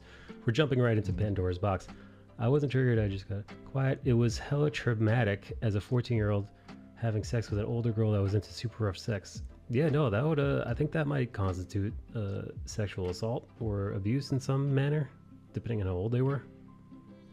Yeah, no, Banzi, that's pretty rough, So dude. I didn't want to reopen that particular sort of, now edited episode. I'm just saying, was there ever a line? And you were like, yeah, let me give you exact examples.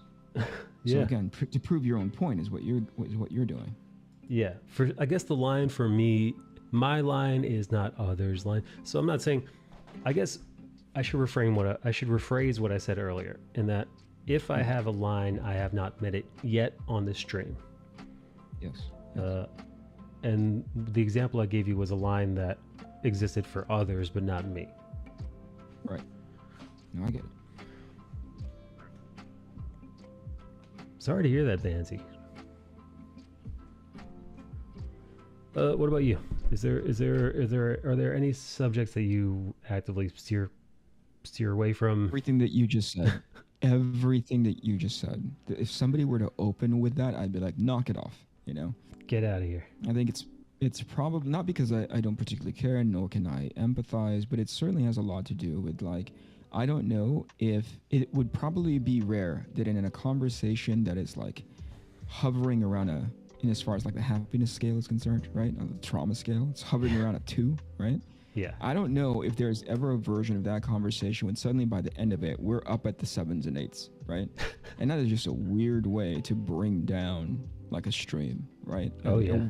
Like bring down in a you know, even like a personal conversation. I'd never walk into a space and be like, oh man, you know, people are talking about like their latest episode of Mandalorian, and I'd go in there and be like, oh, my mom just got stabbed in the head. You know? Oof. I never walked. Yeah, like it's that's the feeling that I get with that kind of conversation is what I'm getting at. No, yeah, I get it. That's But that's me. No. Right? Listen, I Sure. feel like that's a lot of people, and I think it's smart. Cause listen, let's be honest, man. I'm just here having a fun time. Like, for the most part, I'm not Yeah. qualified for any of that. what's this? Qualified for? Oh, for speaking on any, you know, I'm not, like I said, I've got no, I don't want to say empathy, but wherewithal to be dealing with topics of that weight. Pretty heavy. All right, just curious. No. A good question. Hey, what do you call it? Heroes Con is this weekend. Oh shit, that's right. I completely forgot. I think it's. I think that you forgot because we were all hyped for it until I pulled the rug out from under you. Listen. You were ready. I'll make it up to you, buddy. I promise. No. I appreciate it. I wonder, any word from the convention people? I haven't really talked to anybody who's like, I haven't talked to Kreese or any of the normal con heads. Regarding to what's it like on the road post pandemic? I don't know. I think humans have an amazing coping mechanism when it comes to even more than just physical, to the psychological and emotional, you know? I think they make do. They make best with what's available to them. You know, they like conventions, but there are these restrictions, and obviously there are these personal concerns in being in those kinds of spaces without being given the free and clear from the Department of Truth. And it's like, I'll make best. You know, I'll do my best to be in this space and still try to have fun. So I don't know if they'd probably be able to point things out to you. Oh, this is happening, you know, or I'm seeing this a little bit more, whatever, a level of precaution, right? I'll tell you from my personal experience when we were in MegaCon in Orlando. Now that should help contextualize. Oh We're yeah. in Florida, MegaCon. You know, it's like one of the bigger shows that happened in the beginning part of the year. I saw very little concern for the thing that they were originally concerned about, which was encouraging in such a way that it's, you know, number one, probably people have found their version of safety that allows them to move as liberally as they did, right? Either by way of masks or by way of vaccinations, or just the information that they were getting now it's not as critical or you know what I mean? Like profoundly impactful as it was previously, right? And it's like in the beginning you were seeing video of people just dropping on the streets, right? Yeah. Oh yeah. And, hell yeah. My favorite. Now less so, right? Still, but they should still, you know, to each individuals, they should, whatever concerns that they may have, they should address them. But I saw no different as far as conduct is concerned, nothing any different than any other show that I've been to, short of a few more masks. You know. Perfect. I mean, that sounds great. Yeah. Now that's just Orlando. I don't know what it's like in other places, right? Yes. Yes. So, I guess it probably just varies. It varies from yes, region to region. Yeah, I'd be curious to see what do you call it's all about? What Charlotte's all about, you know? Yeah, I don't know much about Charlotte's legislative body. You're talking about like the local / state. Yeah, the regulation. Tendency to lean towards like, you know, lean red. I would assume that they lean redder, and they're probably a little bit more lax in regards to restrictions. And I wonder. You said the turnout at MegaCon was great, right? It was great. Yeah. I think if it helped to highlight anything, at least from my personal experience, people are there just to experience it again. You know, just to be in a show, just to walk through the floor and see stuff, right? Because I don't know if there was a similar in the past where mainstream publishers had to represent, like a booth to represent them there. So I think people are just like, I just want to go to a comic book convention, you know, and see pop culture stuff. And to that point, I can definitely say, yep, people showed up. Now, were they spending money? I don't know.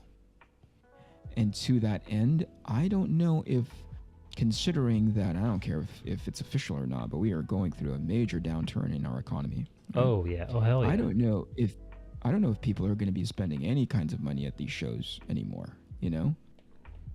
Yeah, no, that's another question to ask friends who are still going these things. How's your wallet looking? Yeah, exactly. I'd be curious to understand that, to see if there's any drop off on like, well, we did this much.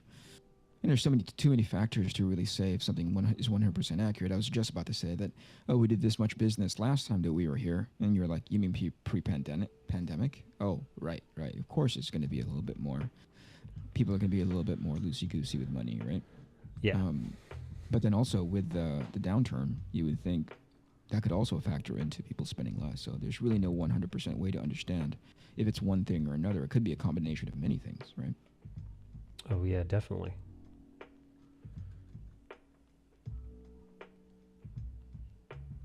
Which puts into question, as I'm doing more of these. Let me run this by you. Tell me what you think. As I'm doing more of these kinds of crowdfunding efforts, right? We are in the middle of taking to finish book 3, right? Yes. And just as soon as we get the thumbs up from it, we may launch it on both Indiegogo and Kickstarter, right? Simultaneously, the same way Tim Lim did for his Black Ops book and Common America X Soul Finder, right? Which I think is really brilliant, right? Excellent. Go into the market, go in, regardless of what the market is, go in there and try to find a customer base, right? I believe in that wholeheartedly. Now, with a, if not here yet, but definitely potential recession in the horizon, which I genuinely believe it's here. I wonder how much or how many people out there are not going to have the same kind of disposable income that would spend $25 on a hardcover book, regardless of how premium it is. You know what I mean? Right. It might just be a little too, the purse strings might be a little too tight to justify. Yes. Well put. Well said. Well put. Especially, I mean, listen, man, I've seen videos of people very, very upset because they have to make the choice between getting gas in their car or groceries or whatever it may be. And with that being the case, you know, if certain people are, well, you know, I either got to pay electricity or get gas in my car so I can go to work to pay the other bills. Yeah.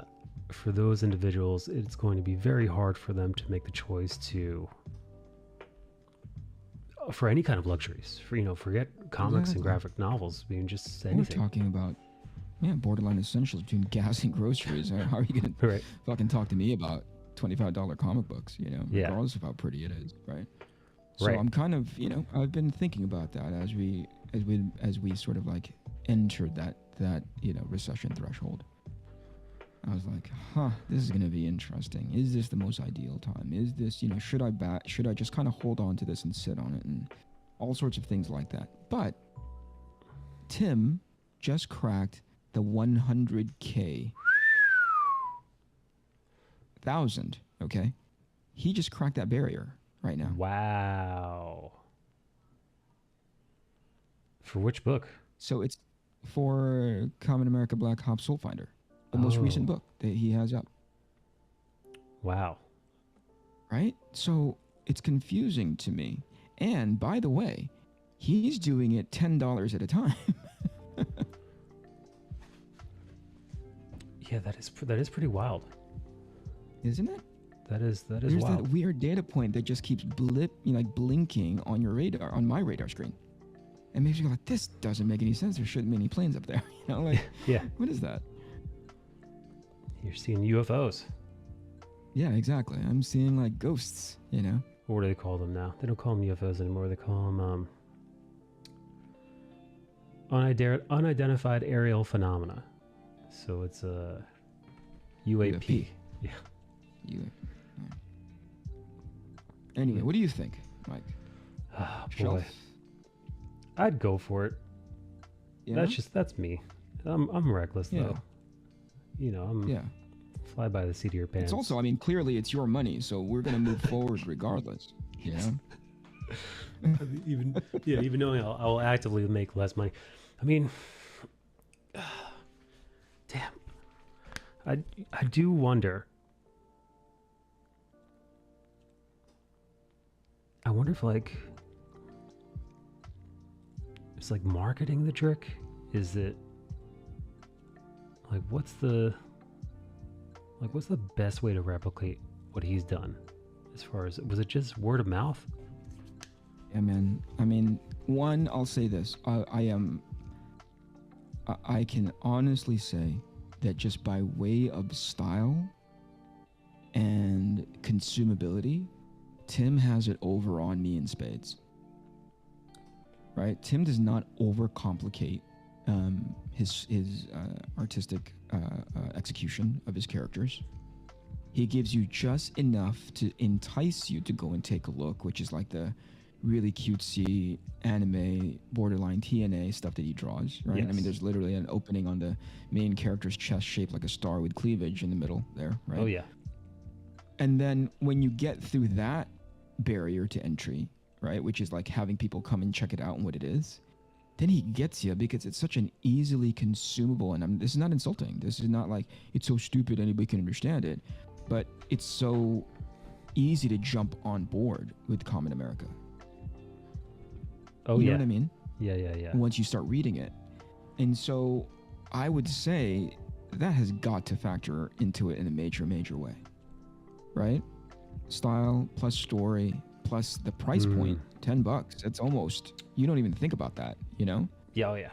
On top of that, you don't have to wait because Tim did it. It's done already, right? So it's almost like a storefront. Now, many people have sort of, there's been an ongoing, maybe not as feverishly as previous, but there's been an ongoing conversation about like, well, he has it done already.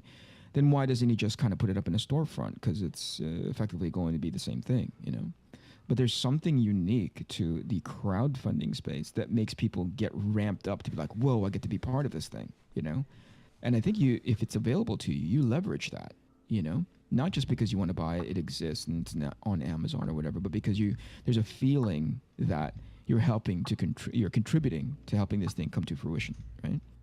Yes, it's That's valuable. You pull on that lever as much as you can. Now I'm curious, has he turned his customers, has he turned them into a community in that, like, does he have a Discord server? I don't think so, man.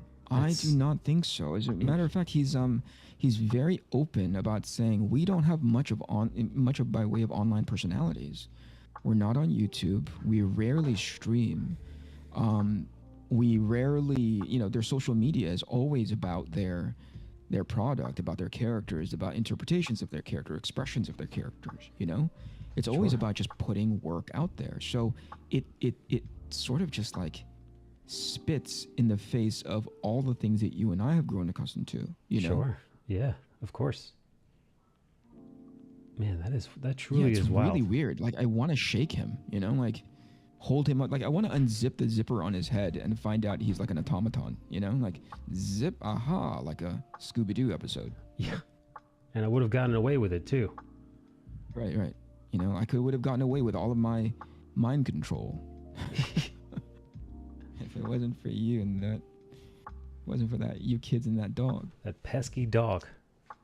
Yeah, but see, that's the thing. It's like a part of me, similar to you, like, I wonder if it's worth let's just move forward, right? Because Yeah. you know, hanging out with Tim and being on Iconic is really, what do you call it? It's invigorating and inspiring. Absolutely. But there's also the business side of me that makes me go like, man, we should really measure what we're doing, you know?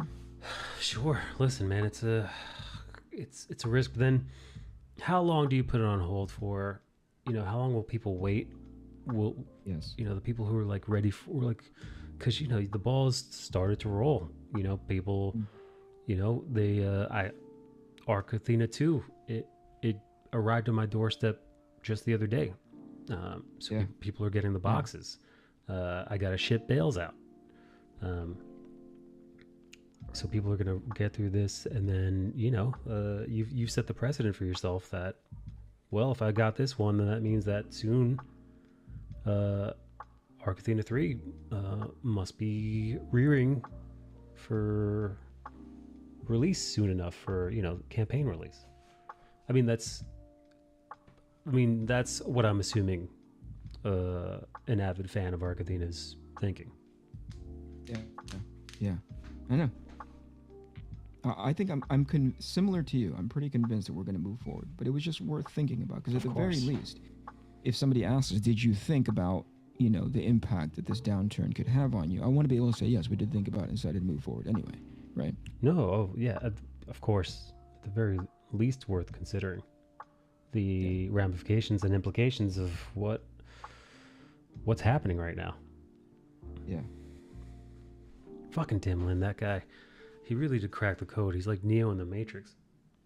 He is. What he sees is just like blonde, brunette, redhead. You know, he just sees he sees the freaking code dropping in front of him like raindrops, and he's like, yeah, it's kind of overwhelming, but all I see is blonde, redhead. Yeah. And it's pretty awesome to be witness to it too, you know? Pretty dang cool. That is really cool, man. And I don't know if we talked about this way long time ago, even before I even pulled the trigger on Arc Athena 1. I think one of the key things, and he seems to be proofing it out, and I think it's real, or I believe that it's real, which is consistency. Just put out the book. Dude. Right? And keep putting it out. Right? Consistency it's one of those things where it's said so often it reads as a platitude, a cliche. You hear it everywhere. Sure, yes. Consistency is key. Yeah, people talking about YouTube, Twitch, posting on any social media platform, whatever it might be. It might even be TikTok videos. Yeah. You're always going to hear. Right. You gotta be consistent, and it almost washes over you in one ear out the other. Like, yeah, I get it. You gotta be consistent, but you know, these are sometimes things you hear them a million times, but the reason why you hear them a million times is because it's just true. Yeah. Can you speak on that a little bit in regards to your experience? That's why I've seen you. If this is the most consistent that I believe you've ever been when it comes to posting onto your social media. I mean, I see it on.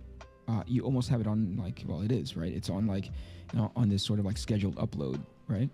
Generally speaking, I'll be honest, all the time. Oh my gosh, it's not sickening to me. I almost like every time I see it, I'm like, yeah, go fucking get it, Mike. I'll be honest. You know? The last couple weeks, been on and off. There've been, you know, personal stuff and whatever else. I've been the schedule's a little wonky, but there have been moments where just for a few months I've hammered away. And you know what? YouTube, TikTok, Instagram. These are the realms where I'm familiar with what's going on. So this is the only thing I can speak on. Generally speaking, I'll throw Twitch in there as well. The more consistent you are, the more you set a schedule for yourself and you keep yourself beholden to that schedule, the more return on that investment you'll see as far as each one of those algorithms. Now, there's no guarantee that, if I post this every day, again, there's a lot of other factors going on, but at the very least, the people who like what you're doing, they can start to rely on you. And this is actually, oh my God, what the fuck? Oh, Bash, get out of here. What? He sounds like he just spilled over the kitty litter box. He did. Eric Bonham, can you hear me? Hello. Yeah, what's There up, you are. buddy? You okay? Hello? Who hurt you? No, what happened? Oh man, your microphone It was was like a giant ring of static. yeah. Oh. Get out Well, of here. as he sorts that out. You were on something there for a second. You were saying how you may not get what is it? The followers you Yeah. might not get. Right, How do you right. put it? Yeah, it might not be an overnight. People want things quick and now, and it's not going to be that way. But what should, in regards to your own artistic journey, as you keep yourself not only beholden to your schedule, which is important for social media, but also keep yourself beholden to improvement, keep your own progression, let that be paramount. And then through that progression and work, that then gives you content to post elsewhere. And once you start regularly posting, your audience will grow, even if it's trickling. And honestly, I've seen it happen first and foremost. If you make, oh my God, Bonham, Bonham, what's going on, man? You're killing me, Bono. Yeah, Bonham, dude, your microphone. It sounds like somebody's stabbing your microphone. What you doing? Is he just fucking with me? I think so. I think he's just fucking with me. I think he's fucking. Let's wait until he gets. Let's wait until he starts trying to make a point, and I'm just gonna start kicking. We're gonna kick him. Yeah, I'm gonna kick my microphone outside the window while I'm in the Discord channel. The algorithm rewards you, but even more so than that, I think your audience is more inclined to reward you if you show up. And even if you want to get ethereal and weird about it, which we're artists, we have every right to. I once read Stephen Pressfield, the excellent writer Stephen Pressfield, once said, and I'm paraphrasing, that the muse only shows up when you're working. So call it the muse, call it the inspiration, wherever it is where ideas come from. You got to actually be making something in order for her to show up. Not a guarantee, but the more you work, the more likelihood that'll happen. Kennedy, for example, you were showing me that weird alien-like sea creature earlier. That's inspiring. That's, fuck, man. I collect plants now. I've got this army of plants, and I was looking at the underside of one of the leaves, looking at the petiole and the foliage, and I looked at it while I had my ring light on, and there is this. Wait for it. Oh, there it is. Hey, buddy. Yes. I'm gonna take a picture of this. It was flickering, and then I don't know. I kept hearing you kept saying I was staticky and shit. Yeah, man, it was Sorry about rough. that. I think you were fucking with us. Yeah, I thought you just grew No, up. I don't know what was going on. It was a solid prank. It's one of your best. I ran with it. So yeah, I picked up a leaf of an alocasia plant. It's a jungle plant, and I looked at the underside of the leaf, which I have never done. But it just so happened I was looking at it, and I was looking for bugs and to see how it's growing, and I just so happened to hold it up to the ring light that I have here at my desk, and it illuminated the underside of it, and it was, I'm telling you, one of the most beautiful patterns that I've ever laid eyes on. And it's one of those things that where you're like, oh fuck, you know what, nature is nature's kicking ass in art too. It looks like almost like when you look at the pattern on like a turtle's or tortoise's shell, and it's just this beautiful, angular, symmetrical. I mean, it's almost like lenticular, you know.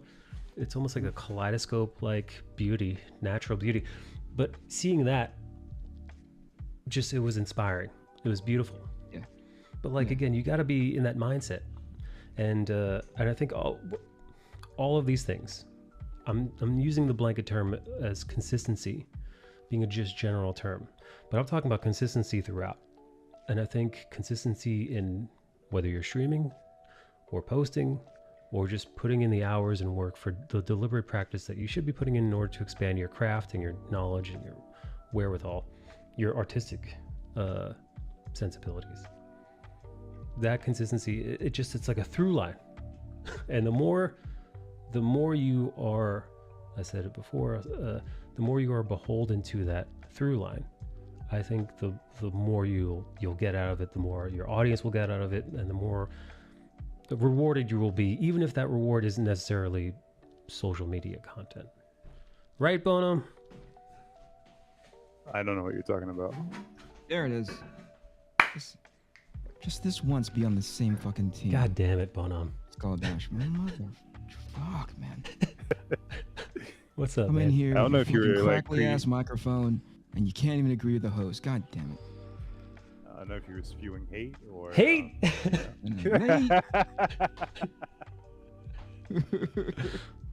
Oh, man. Not for my brand, man. Not my brand. Not my brand. What are you working on? Spewing is Mike's thing. Yeah. So treading lightly. I actually saw, dude, Bonham was cracking away the other day. He was doing some what would you call that, Bonham? Concept art, character design? Yeah. Pretty much practicing a few things. I've been doing Were you art tests for some companies, so I'm just kind of applying things the art directors have told me. So I'm curious, were you struggling with that piece? No, Don't not lie. really. Don't lie. Don't you That's fib? the way you said, There was a I'm trying to think of the context. Maybe at that day you were on, but maybe the last session when I was actually doing it, there was some struggle. because it seemed to me like, and I didn't ask you at the time, but in hindsight, looking back, it seemed like you were wrestling with it a little bit. I think I was undecisive with some there of the it is. color choices. Yes.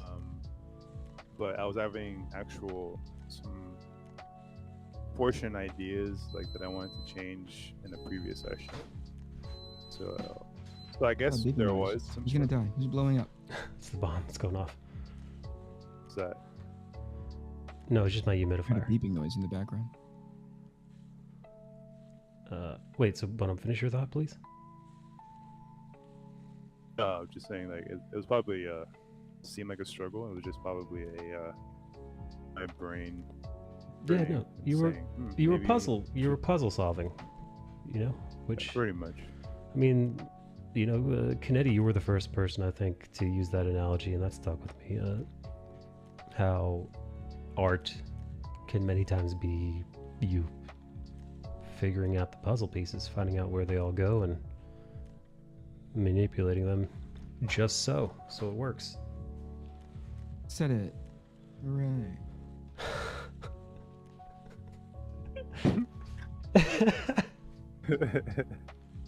That's not at all helpful. I'm gonna need to exit in like 5 minutes, so thank goodness Skullbash is here so I can give the co-host baton to him. Uh-oh. Uh-oh. Hey, you guys going to Heroes this weekend? No. Are you going to Heroes? Unfortunately not. How come? I had to make some car expenses for Ooh. repairs. That just took me back a bit. Shit, yeah, that'll do it. That will do it. Yeah. Dang, Discord alerts don't go off. What do you mean, Tuok? What's going on?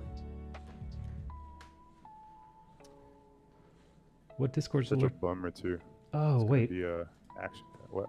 Oh, no. Wait, it's going to be action-packed? Is that what you just said? Oh, this weekend? Yeah. I feel like everyone's gonna be there. Damn. Okay, I've left. Later, Kennedy. Kennedy, thanks for hanging out, buddy.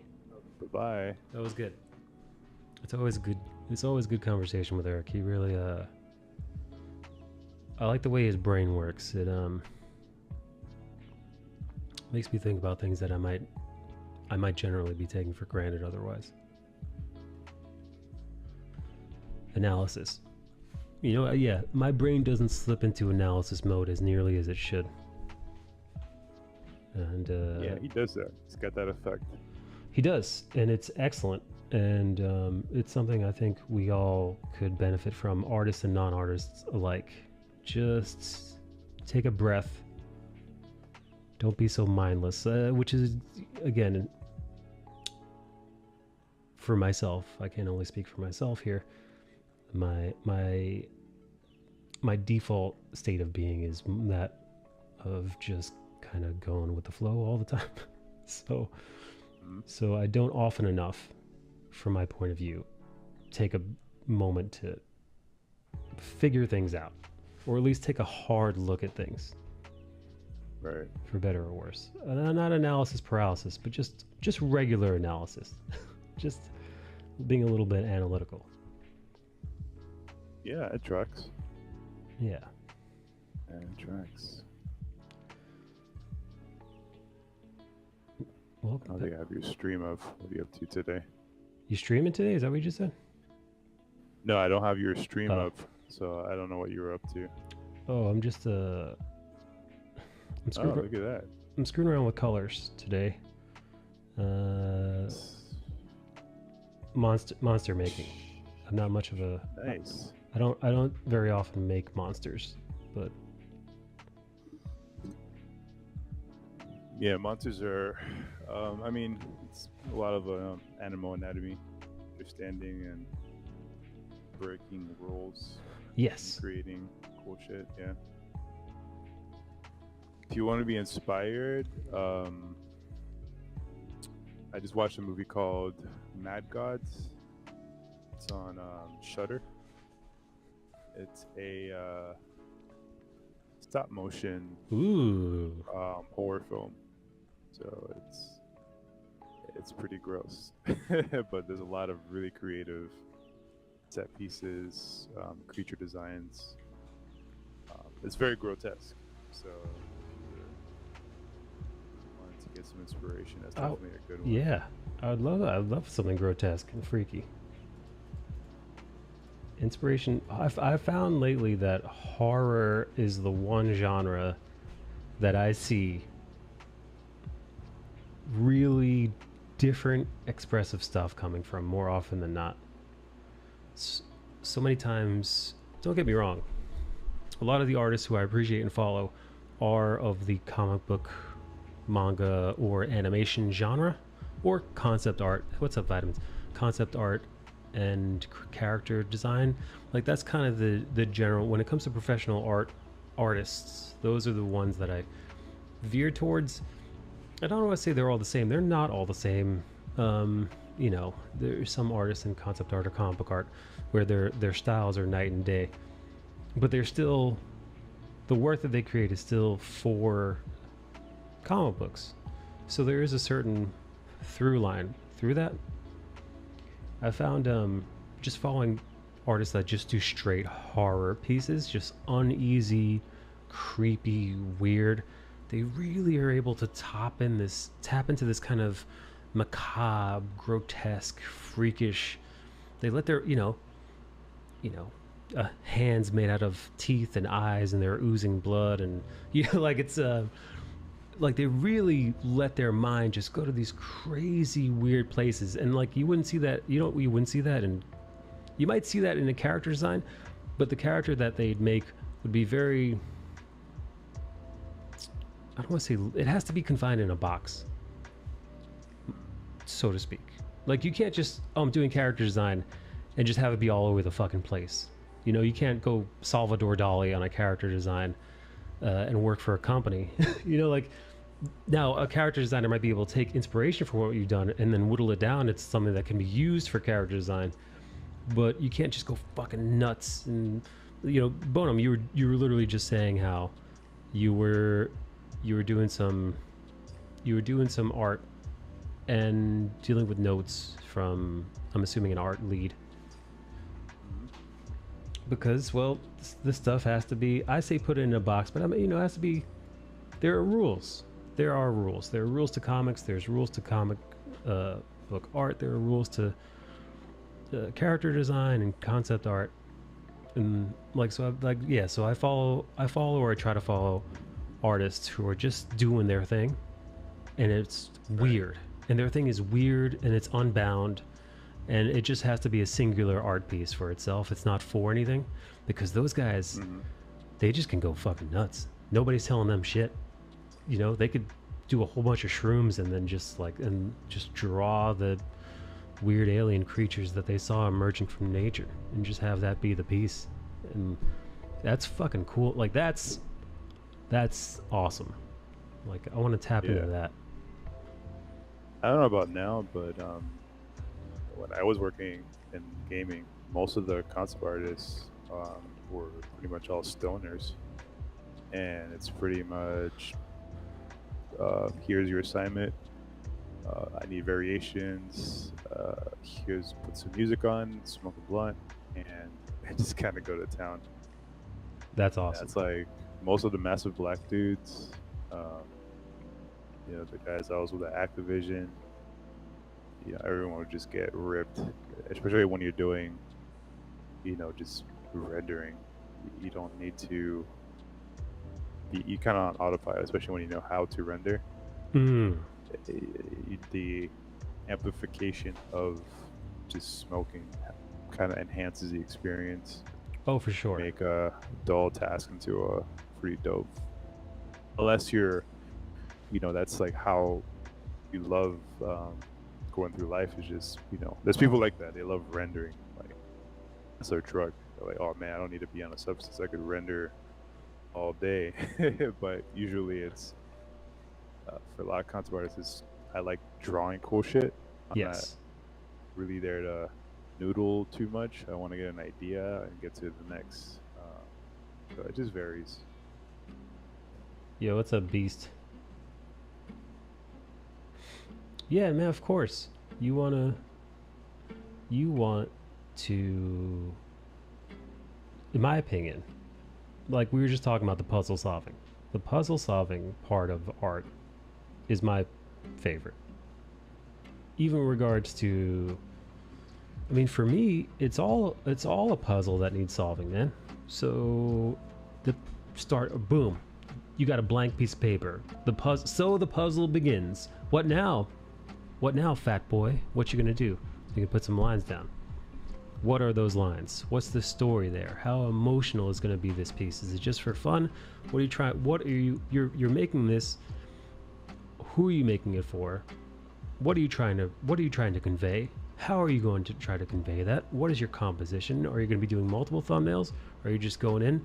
Are you going to be trying to get any practice in? Are you practicing anatomy? Are you going to be practicing well, it's a puzzle. And even once you have a goal in mind as to what it is you're trying to put down on that page, how best to attain that goal, the one you have in your head, and, you know, the filter of you in which it has to go through in order to land on the page, in order for you to convey it, either for yourself or for your audience or for your boss or for whatever. It's a puzzle. Her expression, does it work this way? Even me tinkering around with the monster, the teeth, the eyes, the gills, the tendrils, the color, what's saturated, what's not saturated, what's the lighting going to look like, what's the swatch you're going to use, how is this all working together or not. It's all very fun in its complexity. but it does feel like to me it's something you got to figure out. And like, yes, and that's cool. Like that's it, man. You know, the character design. What are they wearing? Why might they be wearing that? You know, I gave her tattoos and a skull bikini, and she's a fish thingy, and that was fun because that's kind of how it, you know, that's how it was kind of speaking to me. I wanted to take it in kind of more of a heavy metal way. Hold on, be right back. Food just got here. Enjoy. What I'm saying is, rather than just rendering, not my favorite. Not my least favorite, but like taking those final steps are very nice. Adding those final flourishes, adding the finished levels of lighting, right? So like you do the first layer of lighting, you do that pass, and then you do the second lighting, and then layer of lighting, and then you do another one where, you know, these are just the brightest amount of highlights, and you know, these, oh, I got to add a certain gloss because this texture is glossy and this texture is more satin, so it will absorb light rather than reflect it, or whatever that might, more cotton rather. Oh, well, this is metallic, so this is going to be hyper reflective. That stuff is, it's necessary when you're really trying to really take a piece to that next level where you go, ooh, ah, rendering. It's nice. It's a good time. But I'd much rather have a solid, much rather have a unrendered, solid 2D, almost animation-like panel with next to no rendering, just done in black and white, than have a fully sculpted, fully painted 3D hyper rendered image. That's me. That's just my personal taste. I'll show you guys, man. Matter of fact, I'll show you guys right now what I'm talking about. Let me see. I will go to ArtStation. I will go to ArtStation and I will find, there's got to be something hyper rendered.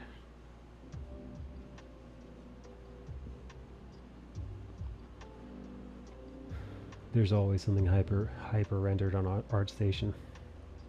ArtStation is where people go to flaunt their shit. ArtStation is where people go to flaunt how highly rendered they can go.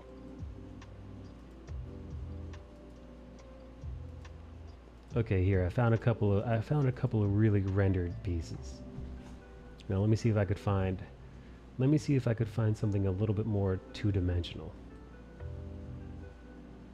Let me see if I could find something a little bit more line arty.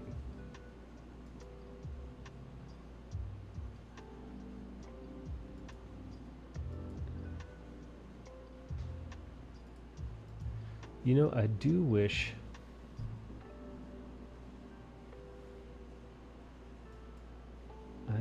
ArtStation kind of, I don't know if they do this, because you know what, I'd never looked, but I wonder if ArtStation allows you to look at the images that you've liked in the past. I wonder.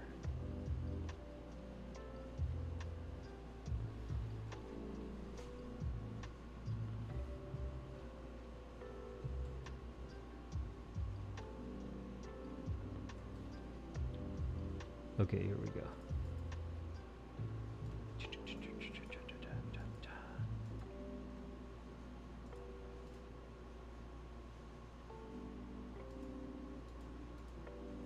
Okay, let me show you.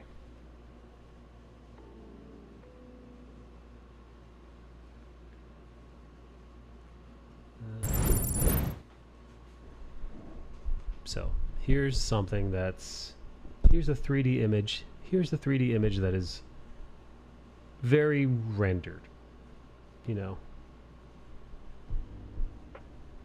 This is something done in ZBrush and Maya. and just based on the filters and everything, it's fully rendered. Here's a painting. Here's a painting done in Photoshop, and again, very rendered. Skullbash, you still here? You're muted.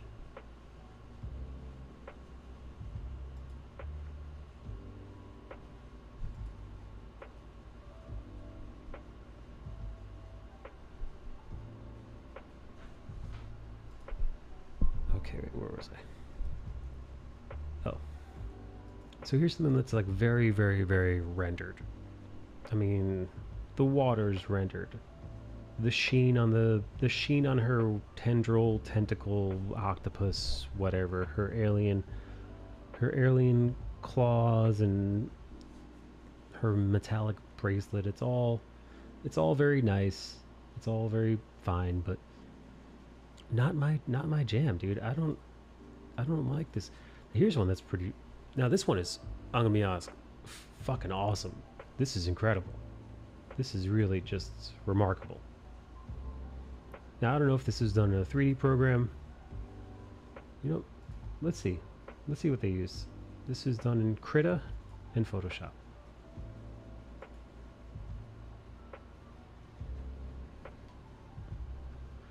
So it seems like, wow, Krita.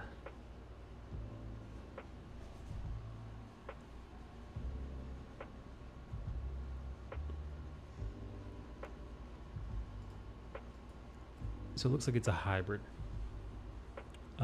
of 2-dimensional work and 3-dimensional work.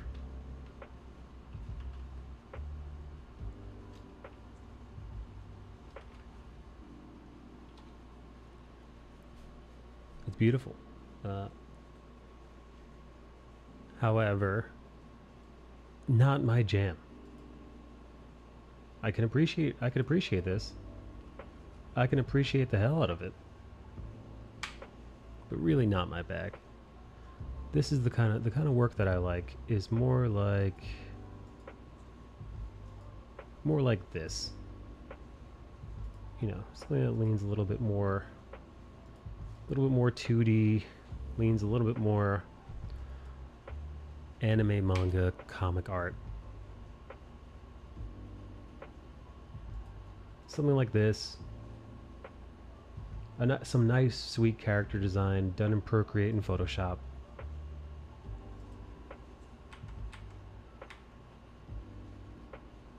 Not too rendered enough for me.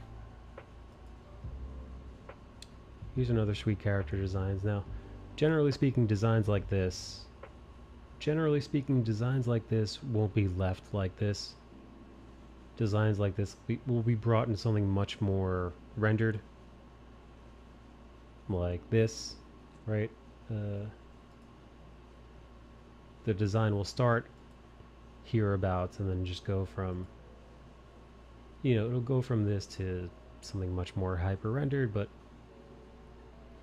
this is about as much rendering as I'd like to do.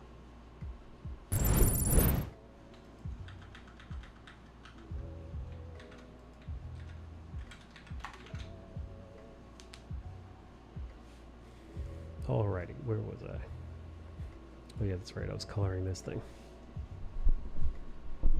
Alright, you know what? After 2 hours of working on this thing, I think I finally got the monster to where I want it to be.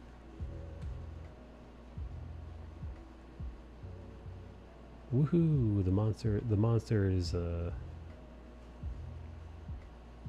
appropriate, and yeah, I'm just gonna flatten this. Oops, I guess I'm not gonna flatten that.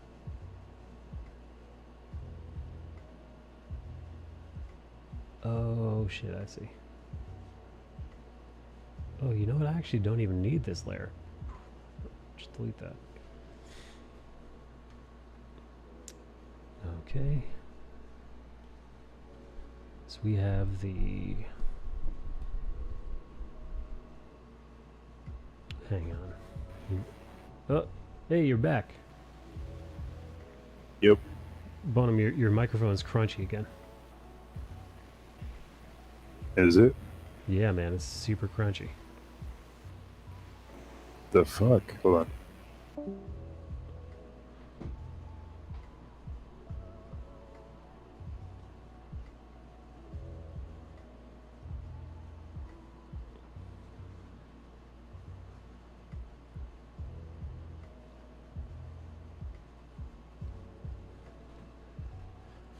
Yeah, you know what? I gotta fix her anatomy.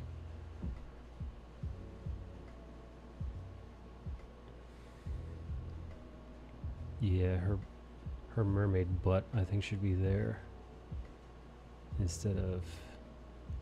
Yeah, I think her butt's a little longer. Like, yeah, no, there's not. Her butt's way back there. It should definitely be there.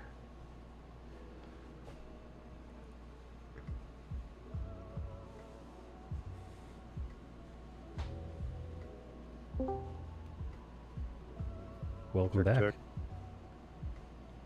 Welcome back. Bono. How is it? It's better. Good.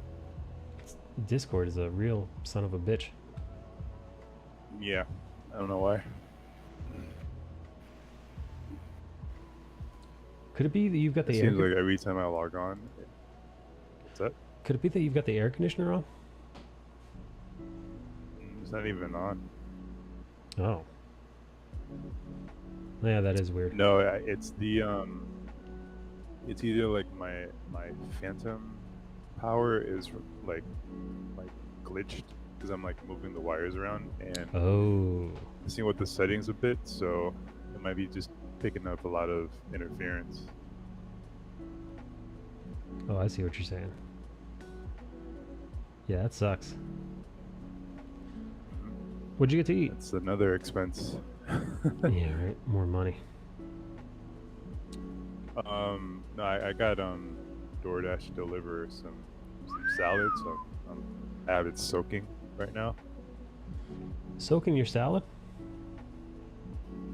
Yeah, like cleaning the leaves with vinegar, Yeah, no, that's smart, taking man. off excess dirt. You never know, you know, sometimes, dude, sometimes some of those, some of that product, some of that leafy green product gets recalled because of, Yeah, and all the sprayed pesticides on it. You know. yeah. I'm not prepped to grow like iceberg lettuce yet in my yard. I have to prep the ground for next year. What do you have to do in the ground? So you have to kind of like you have to let like the dirt kind of sit for a while and feed it like good compost for like probably like 6 months, so that the dirt is very because if you're bringing dirt into your yard, it needs to kind of acclimate to the dirt currently there. So it's like a treatment. You're putting it all together, mixing it up. It's like you're making a dirt cocktail. We did that for our avocado tree like last year, and now it's like a shitload of avocados. So we'll have to go buy avocados for like another couple of months. It's just a ton of it. Incredible. Yeah, man. We are in the end times. Getting back to basics.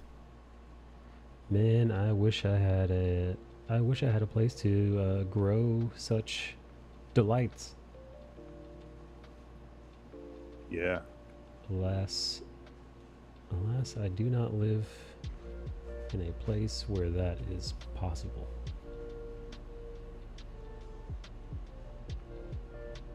Yeah, two of my neighbors are also growing in their yard. One just built a really nice greenhouse, so they're doing a lot of propagating in there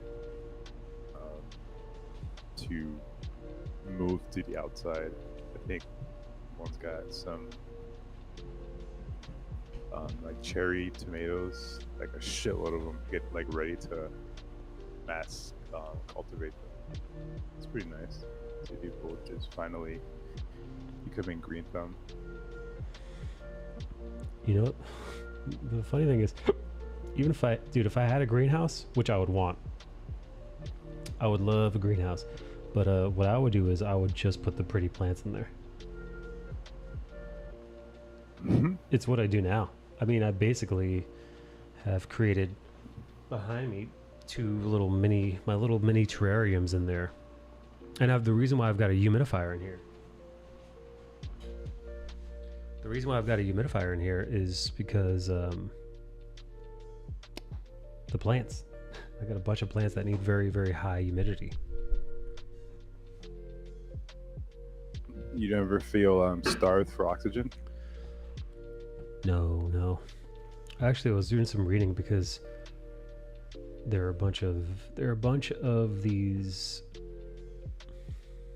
articles written that people have heard or people have read and they misinterpreted them. There were some studies done on oxygen creation by plants, and they do make their own oxygen. Now, some plants put off more oxygen almost all the time, like snake plants. Snake plants, they rather than just consume oxygen and then release their own carbon dioxide, they're just basically all oxygen all the time. And there are a bunch of other similar plants. Now the misconception is people were like, oh man, you should get peace lilies and snake plants and these other plants because they create oxygen. But when you actually look at the studies that have been done, the amount of oxygen that they create, it's so minimal. They're like, you would have to have basically an entire room full of fucking snake plants in order for them to like really like to change the air quality at all. Like I'm talking about like a snake plant every other foot in the room in order to get them to have that kind of stuff. So it's basically plants in regards to like the relation to oxygen and carbon dioxide, unless you were living in like a greenhouse like area where there's just plants are everywhere. Aside from that, they don't really do much. It would be cool if they did, though. Yeah, my homegirl, she almost like lost breath because she has so many plants in her place, and she does have like a lot of snake plants, and they're like oxygen hogs. So, because the way it's like you went into the Amazon if you go to her place, and it's an open space. So there's like no room for things to be blocked off. You know, at least if it was like living in one room, you wouldn't like take over the space. So I forgot what she did. I think she had to buy other plants, like viney plants to counterbalance some of it. Well, I'll tell you this much, man. If you've got the humidifier going for your tropical plants, dude, so if you make your area, if you acclimate your area for the area that plants live in, the area that plants like to live in and the area that you like to live in are not exactly compatible. Some of the plants Unless that I you're have, a jungle dweller, right? The plants that I have here, the tropical ones, the beautiful tropical ones with the lovely foliage, they want it to be about 70 to 80 degrees in temperature, and they want it to be about 70 degrees humidity, which is uncomfortable for a human being. You're basically sweating. Just your whole body's, when it's that humid, your body's just wet with sweat. You turn the air conditioner on to get rid of that excess humidity. Like when it's that hot out, you turn the AC on in your apartment to cool down. Yeah. And that's what the plants want. And if you turn your AC on to cool down, the air conditioner actually, it evaporates all the moisture in the room in order to cool and shoots out dry air. So it consumes the hot air and consumes the moisture in the air and then shoots out dry, cold air at you, which in high humidity is great. but not for the plants. Your plants will then turn around and, well, their leaves will start crisping up. Tony V says, the girl I've been talking to makes terrariums. I know nothing when it comes to plants. Also, hi. Hey, Tony V. What's cooking, baby? Yeah, dude. What kind of terrarium she makes? I don't have a terrarium. I do and don't have a terrarium. Like, terrariums are nice, beautiful moss-filled pieces of art. I have a propagation box filled with sphagnum moss and all kinds of stuff, but that's just for me to create a idealistic environment for my plants to grow because they're tropical plants. And you might be like, you turd, why'd you get tropical plants? Because they're fucking gorgeous, dude. I haven't even shown you guys my tropical plants. I've only ever brought over my terrarium to show you guys like a monstera leaf or two. Dude. So, let me see. You know, maybe I'll grab you a plant. I'll show you something nice.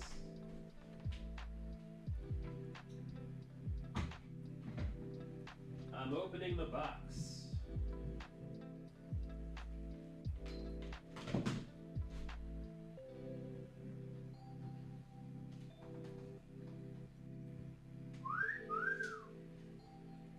These are some pretty plants.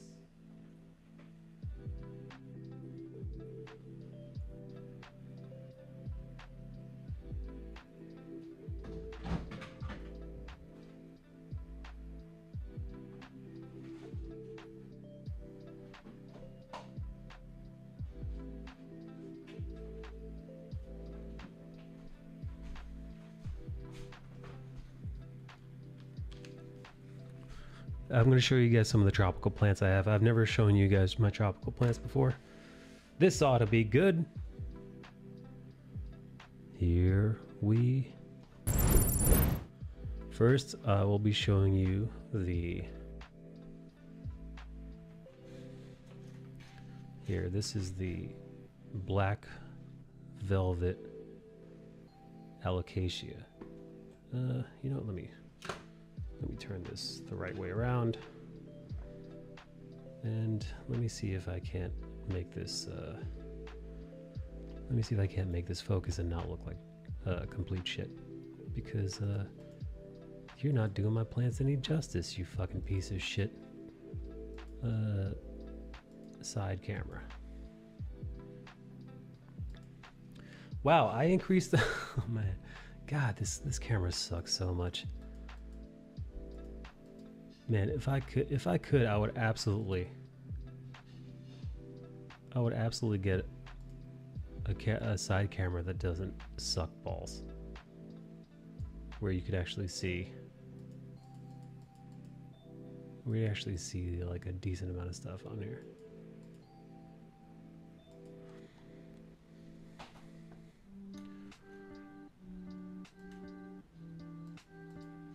Here, let me try them.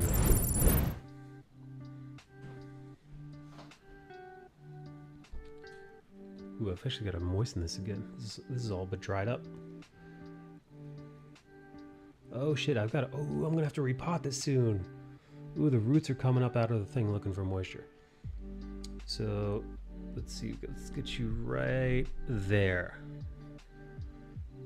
Now, what's really tough to see, actually, in the underside of this plant, look at that beautiful purplish red contrasting with the green. Isn't that just incredible? And as for, now here's something that, again, I don't know why the camera's like freaking out, but if you actually look, you can actually see the pattern here. Can you see it? First off, the leaf feels like velvet. The leaf feels like velvet. It's just the softest, most beautiful thing you've ever touched. And it's ribbed. You can see the veins, the way it's raised. It's amazing. I don't know why my camera's lagging like moving 1,000 miles an hour. Are you on manual? Are you on manual or auto settings? It should be on auto. Let's see. There's some settings it needs to. There's not enough light for it, so it's trying to. You're kind of like forcing it to do something it can't.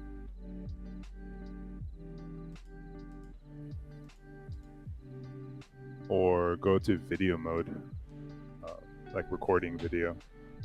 Might change. Like you won't have enough light, but it'll stop the lagging. You know what it is? It's just the stupid webcam. Like the webcam is just a piece of shit.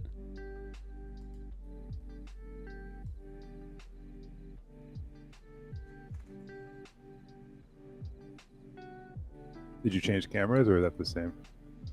No, this is the same.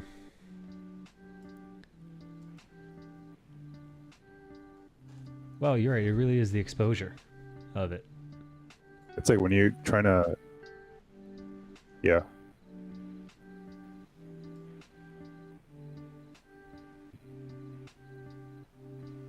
Let me see. I'm trying to.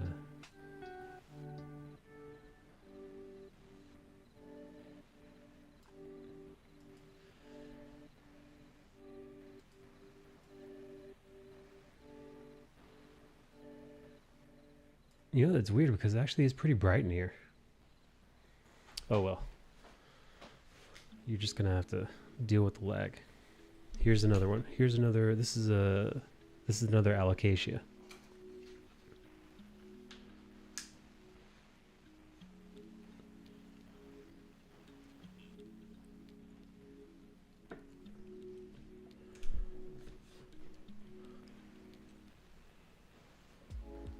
Here we go. Now you can kind of see how. That's how that looks in the camera. It is again. It is beautiful. It's beautiful. It's it feels like super soft velvet. The patterns on it are incredible. The contrast is amazing. Let me see if I can turn it around. The underside of it isn't all that. Here, let me show you in the bigger screen. See what it's like next to me by comparison. Ta-da!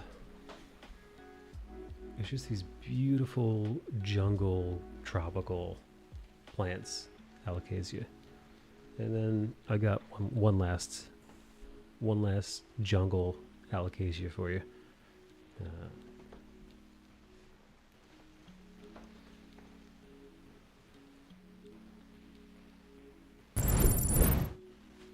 Yeah, here's a. It looks like a turtle's shell. The way it looks almost like this one is called Alocasia dragon scale, because as you look at it right now, again there's a camera lag, so I can't really do much. But if you look at it, it almost looks like a shield that you might carry if your character was in Elden Ring. It looks like armor. It's really cool. Yeah, like I said, it looks like a turtle shell. And now this isn't soft or velvety. This is actually pretty tough. It feels like dinosaur skin, to be honest. And let me show you this in the other. Here, actually, this is actually more how the color looks. So yeah, you've now seen my. I've got an alocasia in the bathroom, but I'm not going to drag that all the way in here for you guys to see. Here's another. Here's the dwarf, and these are just going to get bigger and more awesome. And yeah, this one looks like a turtle shell. This one looks like dragon scales. This one just looks cool as hell. This one looks like almost like the inside pattern of it almost looks like a snowflakes pattern. Really awesome. Really cool plants. However, they are they're thirsty for high humidity. They're thirsty for water. You got to be very careful.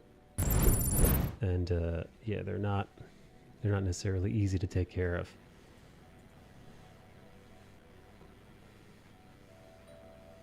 plant show and tell. Special treat first. What's up, Caspa?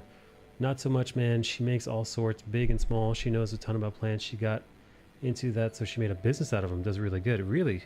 Wait, so she's just got a terrarium business? Does she run it out of her house? Does she have like an Etsy? Something like that?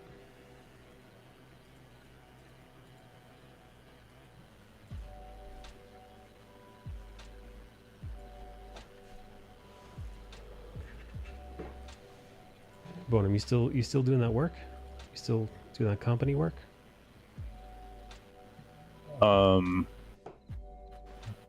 Not really. I'm doing more working with some partners with some NFT stuff.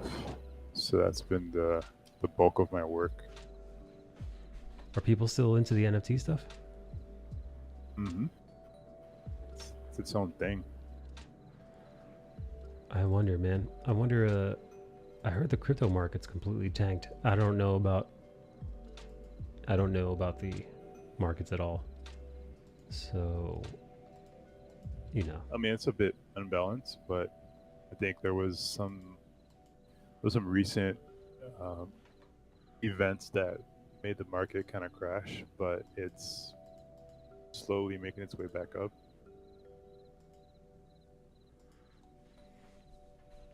Good. I mean, it's like any market, you know, especially things are new. People are starting to figure out like how to maneuver the whole place. So, yeah, it is what it is.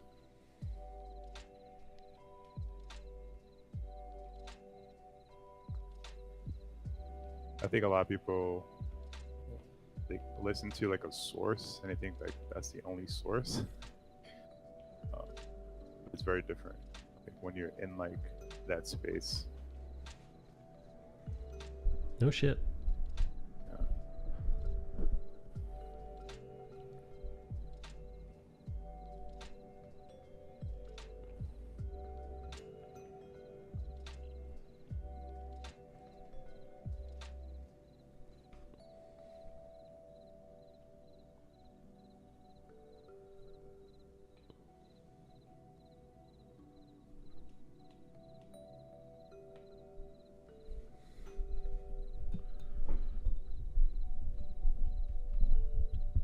Hey, dude, how do you motivate yourself when you're feeling lazy as hell? I usually take a moment, check out some of my books, especially like the artists that I really admire. I usually have a couple books like on my desk for that type of occasion. Usually it never hits me hard, but sometimes I'll I think it's more it's not like I'm not motivated, it's just I'm a little tired because I've been either doing outside work or working on this NFT stuff, which is actually really draining. Sure, mentally fatiguing. And then doing your own thing, and then looking at your calendar, so things feel overwhelming. That's probably like what I deal with most. But for any of those times, like I feel like, damn, like I'm not motivated. It's a very hard, but if it does, I have those books. Like I have the cannabis volumes by is that Tatsushoki? What is it? I'll tell you right now. Tatsuyuki. I have the Kim Jong-ji book. I have Ashley Wood book. Topi. So I can see in the corner of my eye. So anytime I look at those, turn on those pages, and I rather do it with books instead of going online, because like if you go to, let's say, Pinterest, you can get super distracted because there's like a ton of stuff, and it kind of deviates you for like, I mean, it might motivate you, who knows? But for me, I felt like if I do go there, I'm just going to be on this binge of like, oh my god, what's this? What's this? And it's just gonna keep linking you to more and more and more, while my books keep me kind of grounded, where it's like, there's a beginning and an end. Right. In this, so I can easily get back to what I was doing. Yeah, no, that makes perfect sense. That makes perfect sense. Hello, John Amore. Yeah. John Amore. John Amore. I got John's book in the mail today. Yeah, I feel like your space. Oh, you did? Nice. Yeah, mine's on the shelf. I can see it right now. It's really well laid out, John. I don't know if I told you that. It's a Translated pretty well. Solid book. I haven't gone through all of it. I just got it today, so I already read it like a couple times. And I flipped through it briefly just to see it, just to kind of drink it all in. John Moore, how are you, buddy? Part of me is like, this is why I enjoy physical copies of comics, because you can actually just breeze through it. Digital's cool, but man, it's like just those 2 pages of waiting to get to the next one is kind of brutal. I just want my instant flip the page and there's my art. I gotta say, man, it's probably a sign of my age, but I do feel like I definitely prefer the tactile sensation of opening and flipping through a book compared to just scrolling through art. Scrolling through art has its place and is awesome, and I love seeing art on social media, on Instagram, TikTok, Twitch, watching YouTubers go through their art. It's great, but nothing quite feels like it does when you're opening up a book for the first time. Cracking that bad boy open, flipping through, discovering new things.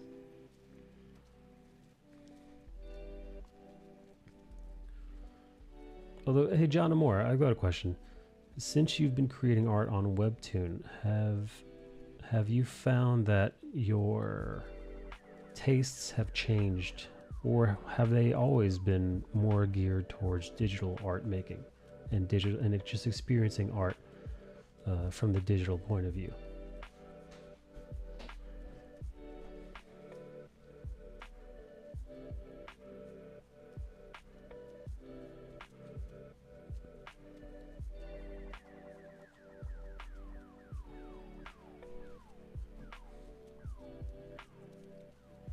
I'm a sucker for it. Hold on.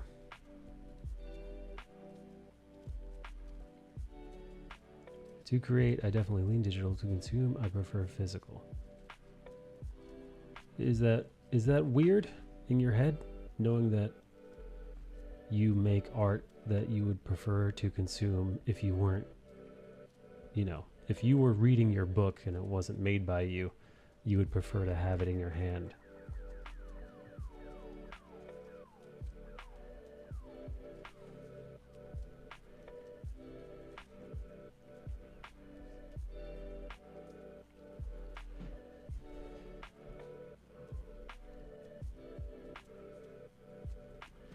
Not particularly weird.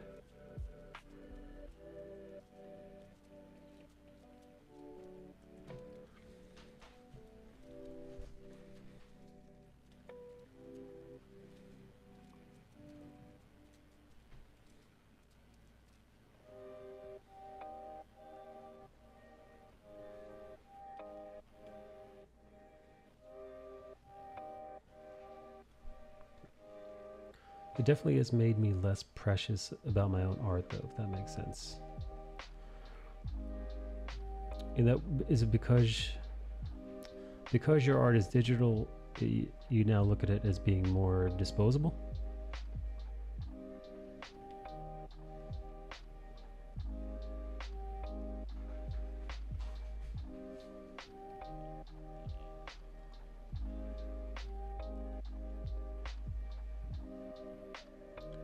Yeah, more disposable. I will say, from my own point of view,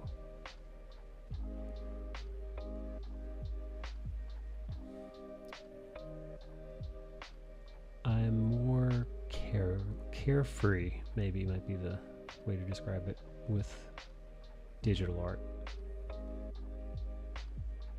I'm more prone to take chances with digital art.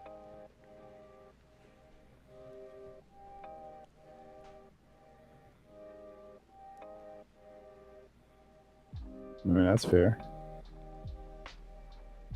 I mean, you know, it's the nature of it's the nature of the beast. Yeah, man. The undo button, baby. Undo. I still care as much as I ever did, but it makes it easier to move on. I wonder if that is also the nature of comic book making in general, or as in comic book making, doing storyboards, doing concept art, working for a company doing concept art. Hell, dude, even working in animation, having to just churn out what needs to be, you know? You've got deadlines that you've got to hit. Ain't no time to be precious. Ain't no time to nitpick and tweak things again and again and again. Tweak and tweak and tweak and tweak and get nitpicky and doodle and tinker and tinker and tinker. You know, when you've got tight ass deadlines.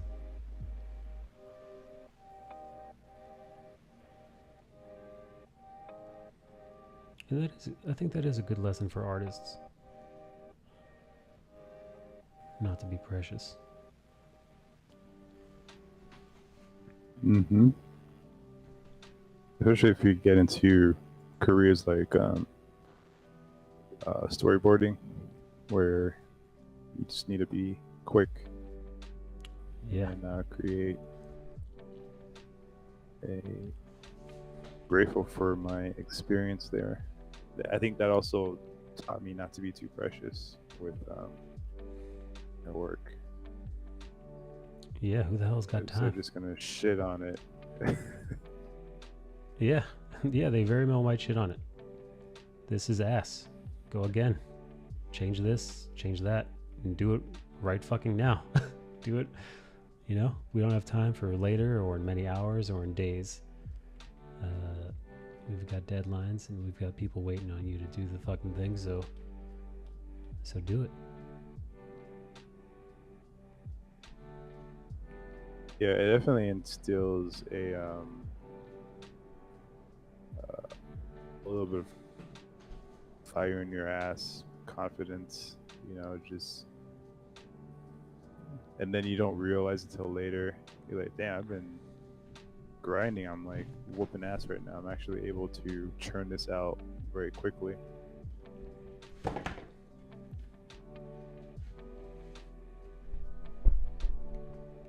Eliminating the scanning process definitely made me want to create more. Oof. No thank you. Scanning process. Psh, scan these nuts, right, Bono? I mean, tell that to a lot of the traditional dudes out there still doing it. Like, I know Paul Pope draws on like giant 18 by 24 pages. Oh yeah, he And does. scans those. Animal. Fucking animal.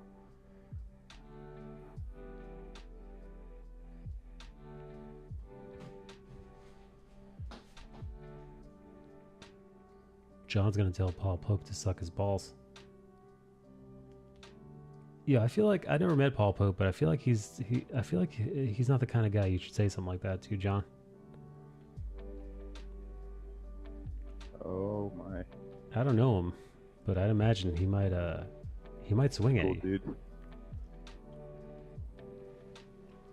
He's very rock star-esque when you talk to him. He's got like this very laid back then in the back of your head, you're like, man, this guy is so cool. guy's cool. It's like so dumb, but like that's what he exudes. Wow. This guy fucks. Yeah, I had a fangirl moment. This guy fucks, yeah. Yeah, plus he was very familiar with my work, and that was like a little bonus of like, oh my gosh, squeamish right now. Do you think he'd answer an inappropriate question? Maybe it depends how much absinthe you've drank with. He's a total like dive bar, sitting in like a gloomy section of the bar where there's like no light. Yeah, nice and dark, dude. Smells like beer in the Yeah. whole place. It's my favorite. Your streams numb me of all my pain. Cool. Welcome. Who's saying that? A new person, but John Amore thinks it. It causes John more pain. It's painful for him to be here. It's like a fish breathing oxygen out of the I air. can't be here no more. Yeah.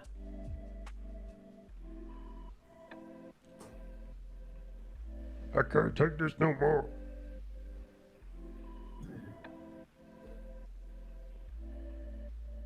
Someone, a friend of mine, had told me I could borrow their Disney Plus so I can finish watching that Star Wars one. What is it? And Obi-Wan. Obi-Wan.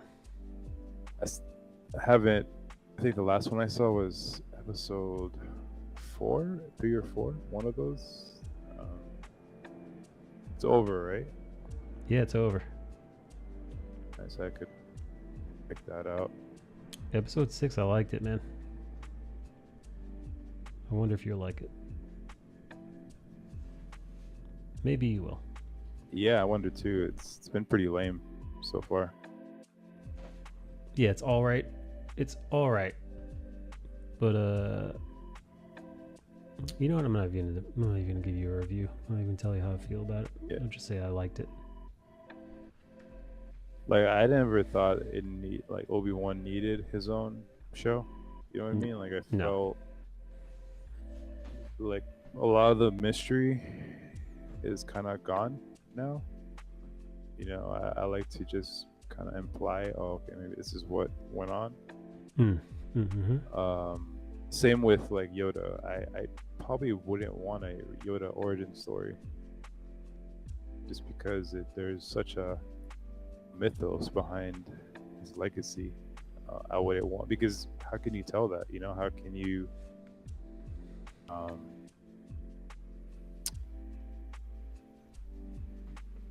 make that work? You know, there's just too much pressure behind it, I feel.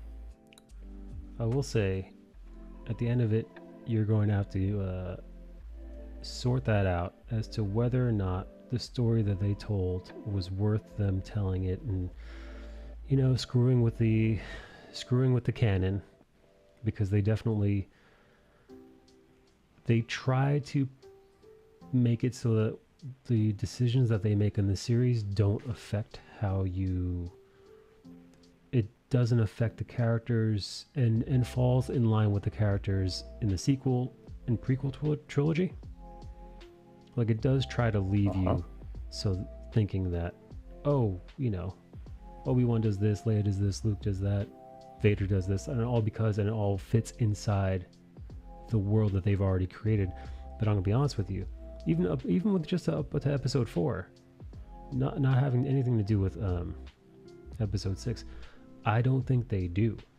I think they've broken a lot of canon, and perhaps unnecessarily. So I don't know. So like I said, you're gonna have to sit back, you're gonna have to watch episode 6, and then review Obi-Wan in its totality and decide for yourself if the ends justify the means. You hear me? I'm not talking about you, Skullbash. Just I hear you. out there in general. John Amore. You hear me, motherfucker? in its totality, I said. Yeah, John. God damn it. I saw Doctor Strange last night. I loved it. Dude, you literally missed Eric Kennedy was in here not like 30 minutes ago talking about he fucking hated it, dude. He gave Doctor Strange a 4 out of 10. I was like, dude, I really liked it. I'm like, well, I said the first time I saw it, I gave it an 8 out of 10. The second time I saw it, I gave it a 7 out of 10. Only because all the surprise twists, all this, like, oh, Wanda's the villain, no, the Illuminati, once you know what's coming, it doesn't have that same oomph, and it didn't quite hold my attention the second time around as it did the first. It's kind of like watching The Sixth Sense, knowing that Bruce Willis is the ghost. It's still good, but it kind of loses some of its allure, and some of its allure made it that much more fun the first time around. Yeah, I wish I was on when he was talking about it, because I feel the same way. I enjoyed things about it, but it definitely was not what I was expecting. And some of the characters, I just feel like, budget's running out, can't really show them what they do. It's like, how are you gonna kill off these characters like this? At least give us that fight we want, even with characters like Captain Marvel, a pillar killed her. Really? Like, what? I don't understand that. I understand Black Bolt throwing up in it, like blowing his brains out, because wouldn't that just blow out his mouth hole or something? That was really funny. Like, Professor X, one of on a mega level, he's probably same level as Scarlet Witch in whichever rendition you are talking about. Getting his neck snapped, it doesn't really quite add up. And at the end, it felt like just the season finale of WandaVision. So I was like, this is not Doctor Strange at all. It's like WandaVision featuring Doctor Strange. Some cool elements. Go on, Red, baby. Yeah, it's damn. I don't know about these decisions that they're making. Like, and I spent money to go watch this movie. I want my money back. Well, that's really funny. You know what? I liked it, man. I gotta say, I still, at the end of the day, I still enjoyed it. I sat there in the theater and I liked what I saw. But I get where you're coming from. They did a lot of fan service, but they also did a lot of fan disservice. So yeah, I'd rather you not do it at all. Right. Just, So they give you fan service and like, hey, it's 1995 X-Men Professor X. We're gonna play the theme music, and it's Mr. Fantastic. It's the first time we see the Fantastic Four or any inclination of the Fantastic Four in the MCU. What do you say? And it's a major fan cast that people have been asking for ages. People have been drawing fan art of John Krasinski as Mr. Fantastic for the fucking better part of the last decade. People have been pumped on him being Mr. Fantastic and his wife Emily Blunt being Sue Storm. And then they just have him go through a paper cutter immediately after. Even my friend was like, also a comic book nerd, he pointed this out, my friend Ryan. He was like, they even designated the MCU universe as 616, but it's not. The comic book universe is 616. The MCU is a different universe, right? They're not the same, right? Technically, if this was a multiverse, the comic book universe would be 616, and that's that. And because the MCU is so it's like, his point was, the designation of the 616, the only people that are going to know about that are fans, and the only people that are going to be pissed off about that are also comic book fans. Yeah. So it's the same thing with the Illuminati. The only people who are going to really go like, oh, the Illuminati are comic book fans who are familiar with these characters, who care. And the only people who are going to be upset that Wanda just got rid of them at the blink of an eye are going to be comic book fans. So it's this really like, yeah, it's fan service and fan disservice simultaneously. Yeah, like the more you describe it, the more I feel ill. Yeah, it's funny. It's really funny. Now I was way more forgiving in my nerddom, but with that said, I understand where you're coming from. Like, your feelings are valid, friend. Your concerns are valid, man. And it does make me wonder, like, yeah, why you do this like this? This the best to sum up everything. There's one dude like 3 rows towards my left when they killed Reed Richards. He's like, "You fucking serious?" Ha! That was pretty much. That's a comic fan. I kind of wanted to get up and be like, right? Yeah, no, but like that's what I'm talking about. Only a comic book fan would be like, Reed Richards wouldn't die like that. He wouldn't go out like a punk. I mean, Kennedy and I actually had this conversation in that whole scene doesn't make sense because we're dealing with a group. They've showed us that their Illuminati is more hardcore than the Avengers. Their Illuminati is willing to kill even members of their own for the greater good. They're willing to get their hands bloody, their hands dirty. They'll do the things that our Avengers won't. Hence, they're the Illuminati. Incredibly smart. Nobody smarter than Reed Richards, generally speaking, unless you're talking about, new canon, which is bullshit. But yeah, Reed Richards, smartest man alive. And then you have some of the most powerful players in the Marvel universe, part of the Illuminati. So they're powerful, they're scary. Wanda shows up, they completely disregard her power levels. It's like, okay, I'll give them that.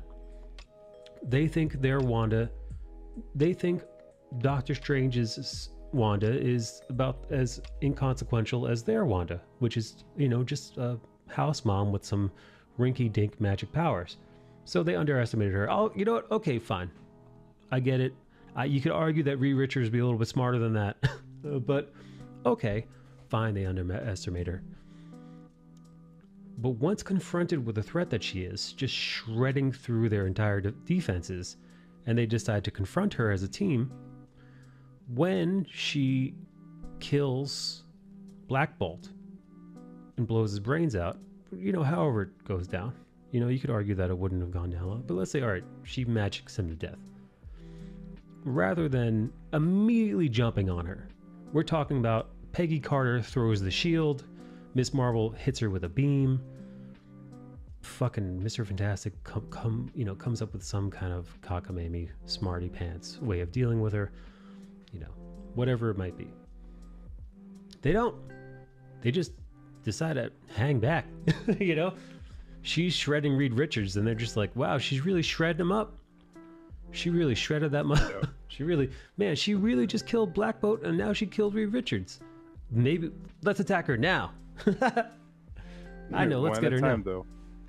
Yeah, it's just There's even like that scene when I think it was it?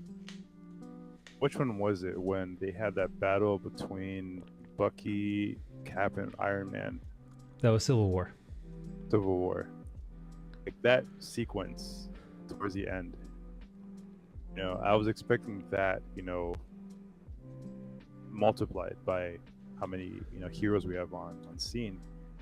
Because that to me was like a very good reflection of, how the dynamics would work. Yes. Different power levels and whatnot. Yeah, different characters doing what they can.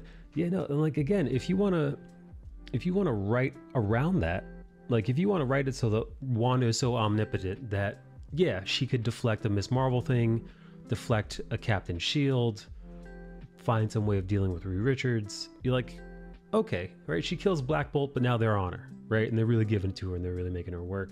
Who knows? Maybe she multiplies herself. Whatever the fuck it could be, right? If you want her, if you're giving her Omega level powers, fucking, I don't know, man. Just fucking Miss Marvel being crushed underneath a giant, like, you know. All right, Peggy Cutter gets torn in half. That's cool. That works. She is, after all, probably the weakest of them. She is just a person, and she doesn't have Reed Richards' intellect. She just got super soldier serum, and she's got that go get 'em attitude. She could do this all day. Corny, but okay. Yeah. Yeah, her ripping Peggy in half. Okay, I got it. Even the Black Bolt thing, you know, you'd imagine he'd be too stupid to open his own mouth with a closed mouth. But okay, she got him by surprise. He wasn't expecting that coming. We'll give you a freebie. But the rest of them just standing around there, man, it undercuts the entire thing. Like, they're supposed to be this badass group. It's they killed their Doctor Strange because they had to. Writing was a little spottier than it could be. I still liked it though, but again, I liked it, and I could acknowledge its flaws. Those moments where you're like, "Whoa, that's cool." Yeah, like the one thing I said I think I would have liked them to do more of was if I had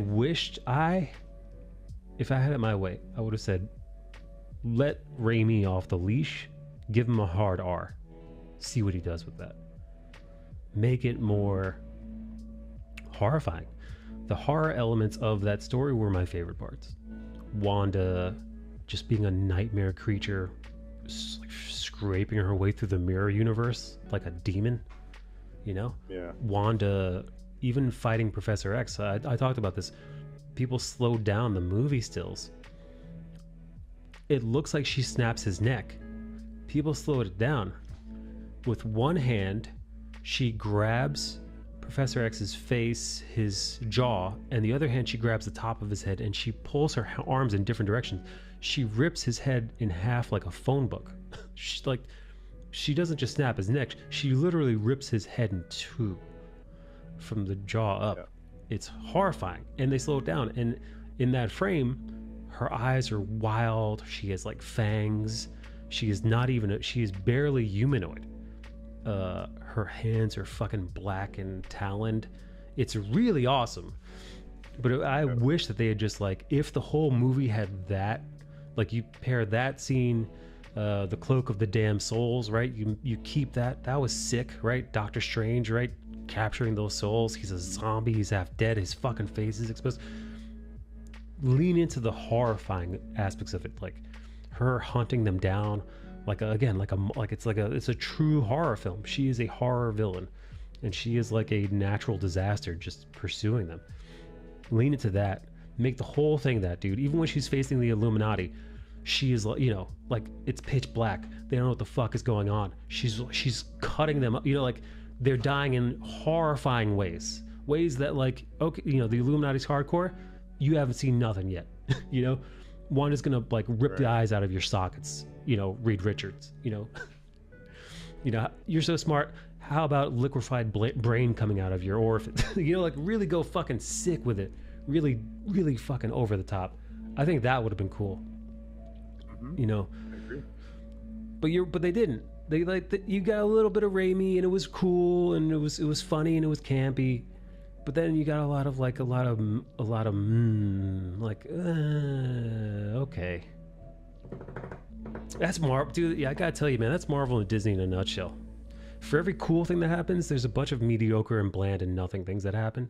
So you got a bunch of, like, it's peaks and valleys, and you kind of just wish it was just peaks, you know?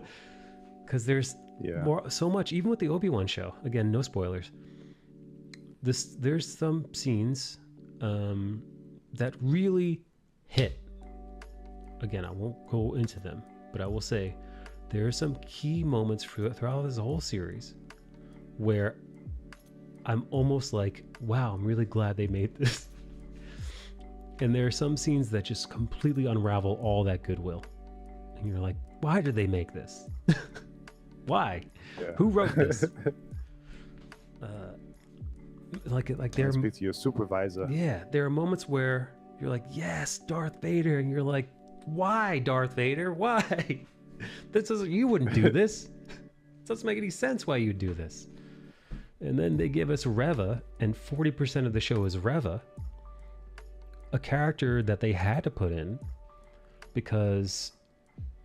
And you might be like, what do you mean? Reasons. And it might be like, well, Disney has its own progressive reasons, but they had to give us new characters because new characters was the only way they could really show us something new about Star Wars that we haven't seen, because they are completely limited in their capabilities, their writing capabilities, because we know exactly where these characters are going to be to a T. We know Vader's going to be alive and okay. We know Luke and Leia are going to be alive and okay. We know Obi-Wan is going to be alive and okay. You know, the four major players in this, we know Vader's story, how he got here. So we know how he got here. We know exactly where they're going to be 10 years from now. We know how the characters have interacted with each other.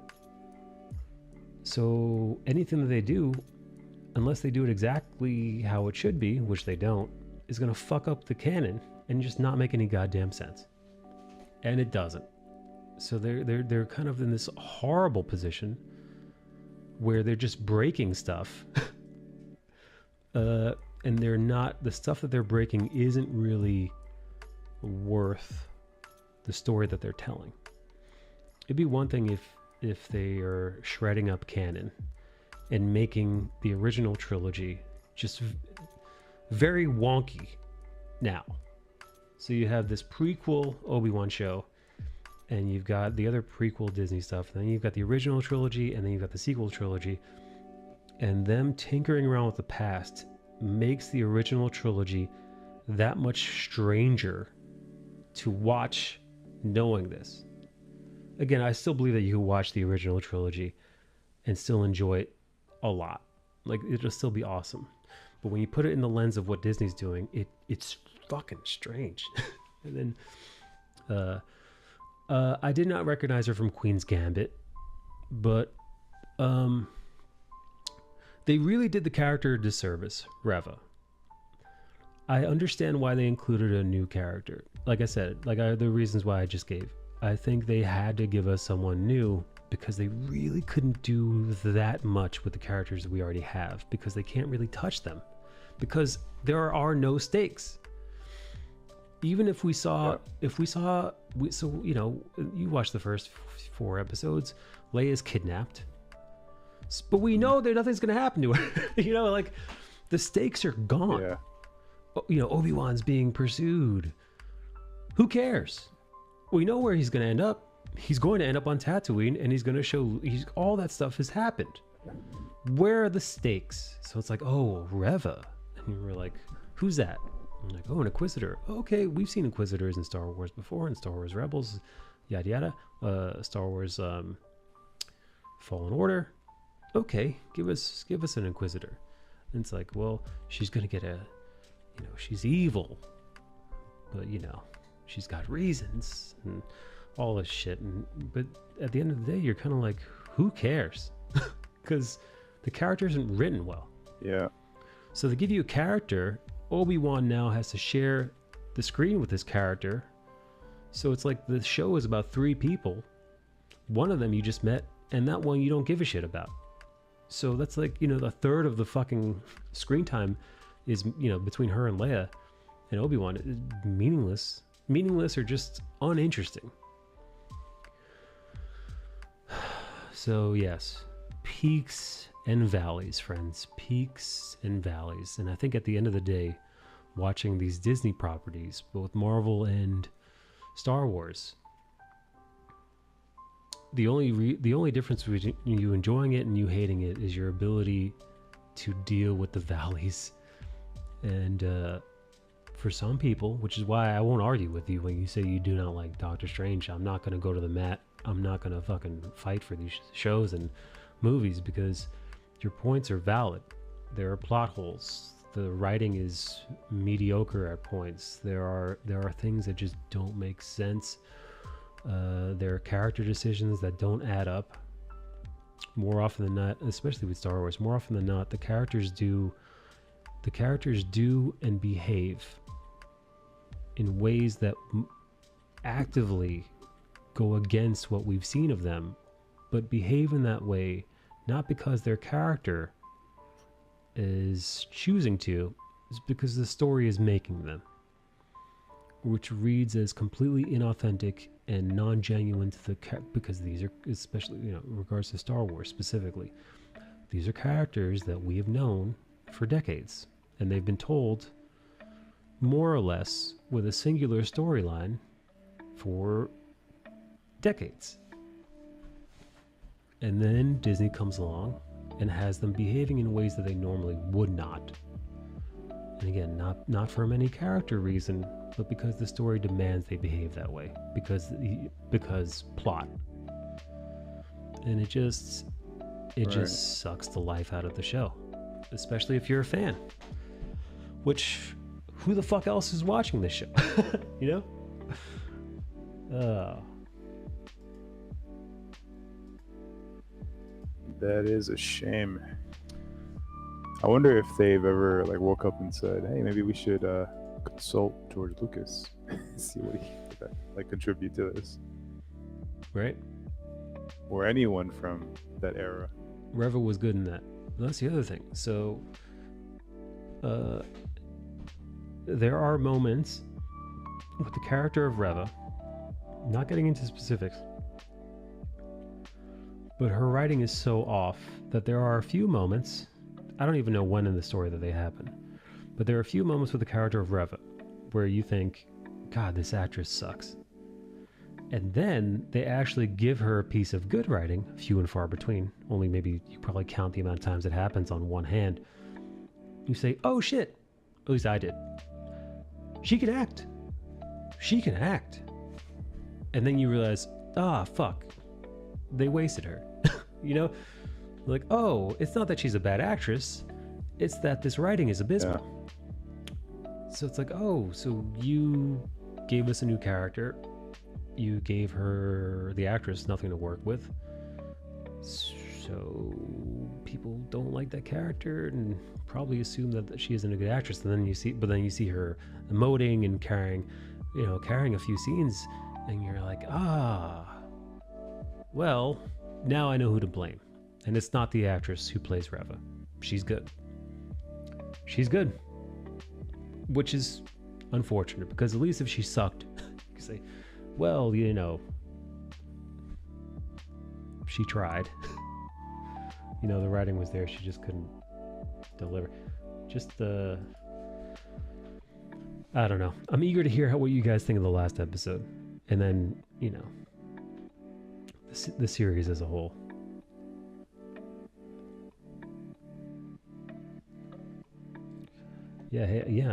Mixed bag for me. Yeah, like you said, there's no stakes. I wish they introduce a character, kind of like what was that film, Rogue One. We got characters who died, but still there was they filled a purpose. And I wish there was still like a little bit more character development, but I feel like that's kind of like the direction they should have gone. Had a character who maybe we can introduce their lineage down the road. You know, set something up. You know, kind of like how they set up that kid that's force sensitive and he was moving the broom. What film was that? That was, I think, The Last Jedi. Was it Last Jedi or Solo or some shit? I don't remember. It's one of those films. Yeah, no, it was The Last Jedi. It was but I only know that because that was Rian Johnson wanted to tear down history, Star Wars history, because that was the movie that we learned that Rey doesn't have special parents. Everybody was speculating that Rey's parents were Obi-Wan or she was something or other, and Rian Johnson said, no, you come from nothing, you come from the slums. but you have all the powers of a chosen one, which means that you don't have to be a Skywalker. The message, I understood where he was coming from. I still think his movie's the fucking worst one out of the lot, because it just doesn't fit into the other movies, as it doesn't work as a sequel as part of a trilogy. But I understand the sentiment. The sentiment was, as shown by the kid with the broom, force grabbing the broom. You don't have to be a Skywalker to achieve greatness. You don't have to be a chosen one to achieve greatness. You can come from nothing. Any person could be a Jedi, and it's a nice sentiment. Yeah, but that's known. Like most kids, well, most of the kids who were, you know, at the Jedi Temple were ordinary kids. You know, it's just right. It hits you different depending on where you come from. So I don't know what he was trying to, like, you know, rein in there, because that was already established. Don't look at me, man. That's Yeah. that's Ryan Johnson. That turd. Yeah, it's just weird. I just feel like, I mean, 4 episodes into Obi-Wan, I'm kind of like, man, I'm not even invested in anybody. Yeah. Yep. There you go. You know, Yeah. even the acting is poor. Like you really, Leia's gonna outrun like assassins that are stealing Yeah, her. Like that it's first not. episode was just, Yeah, so dumb. and it happens like 2 times again later on. Oh, she's so squirrely. I was like, what? Yeah, no, it's wild. It's real wild.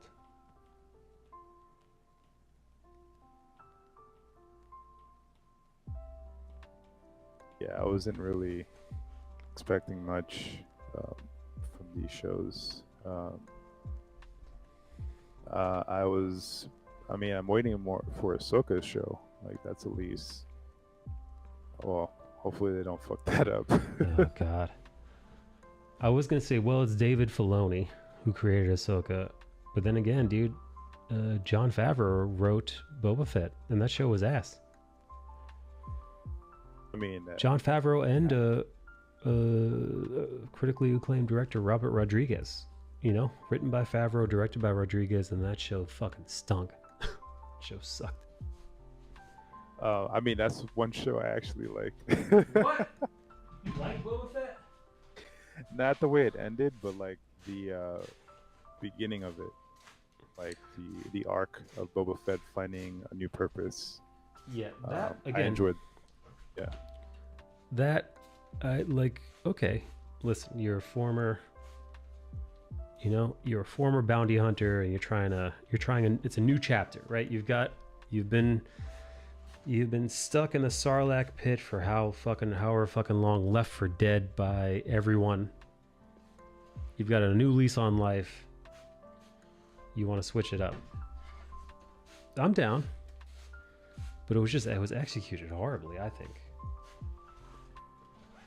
Yeah, there's definitely hiccups, but it had like a recipe of being a good film, a good series. Yeah, no, you're right. The ingredients were there. Just the execution was poo. All right. Yeah, everything from that I enjoyed, but then everything with like the new edgy kids and everything was just kind Oh, of the like, Vespa kids? The Vespa punks? Yeah. Oh my god. Yeah. Oh my god is right.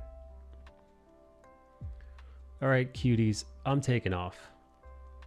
Nice. I'll see y'all around. Good night, John Amore. Thank you for partying with me. You too, Eric Bonham.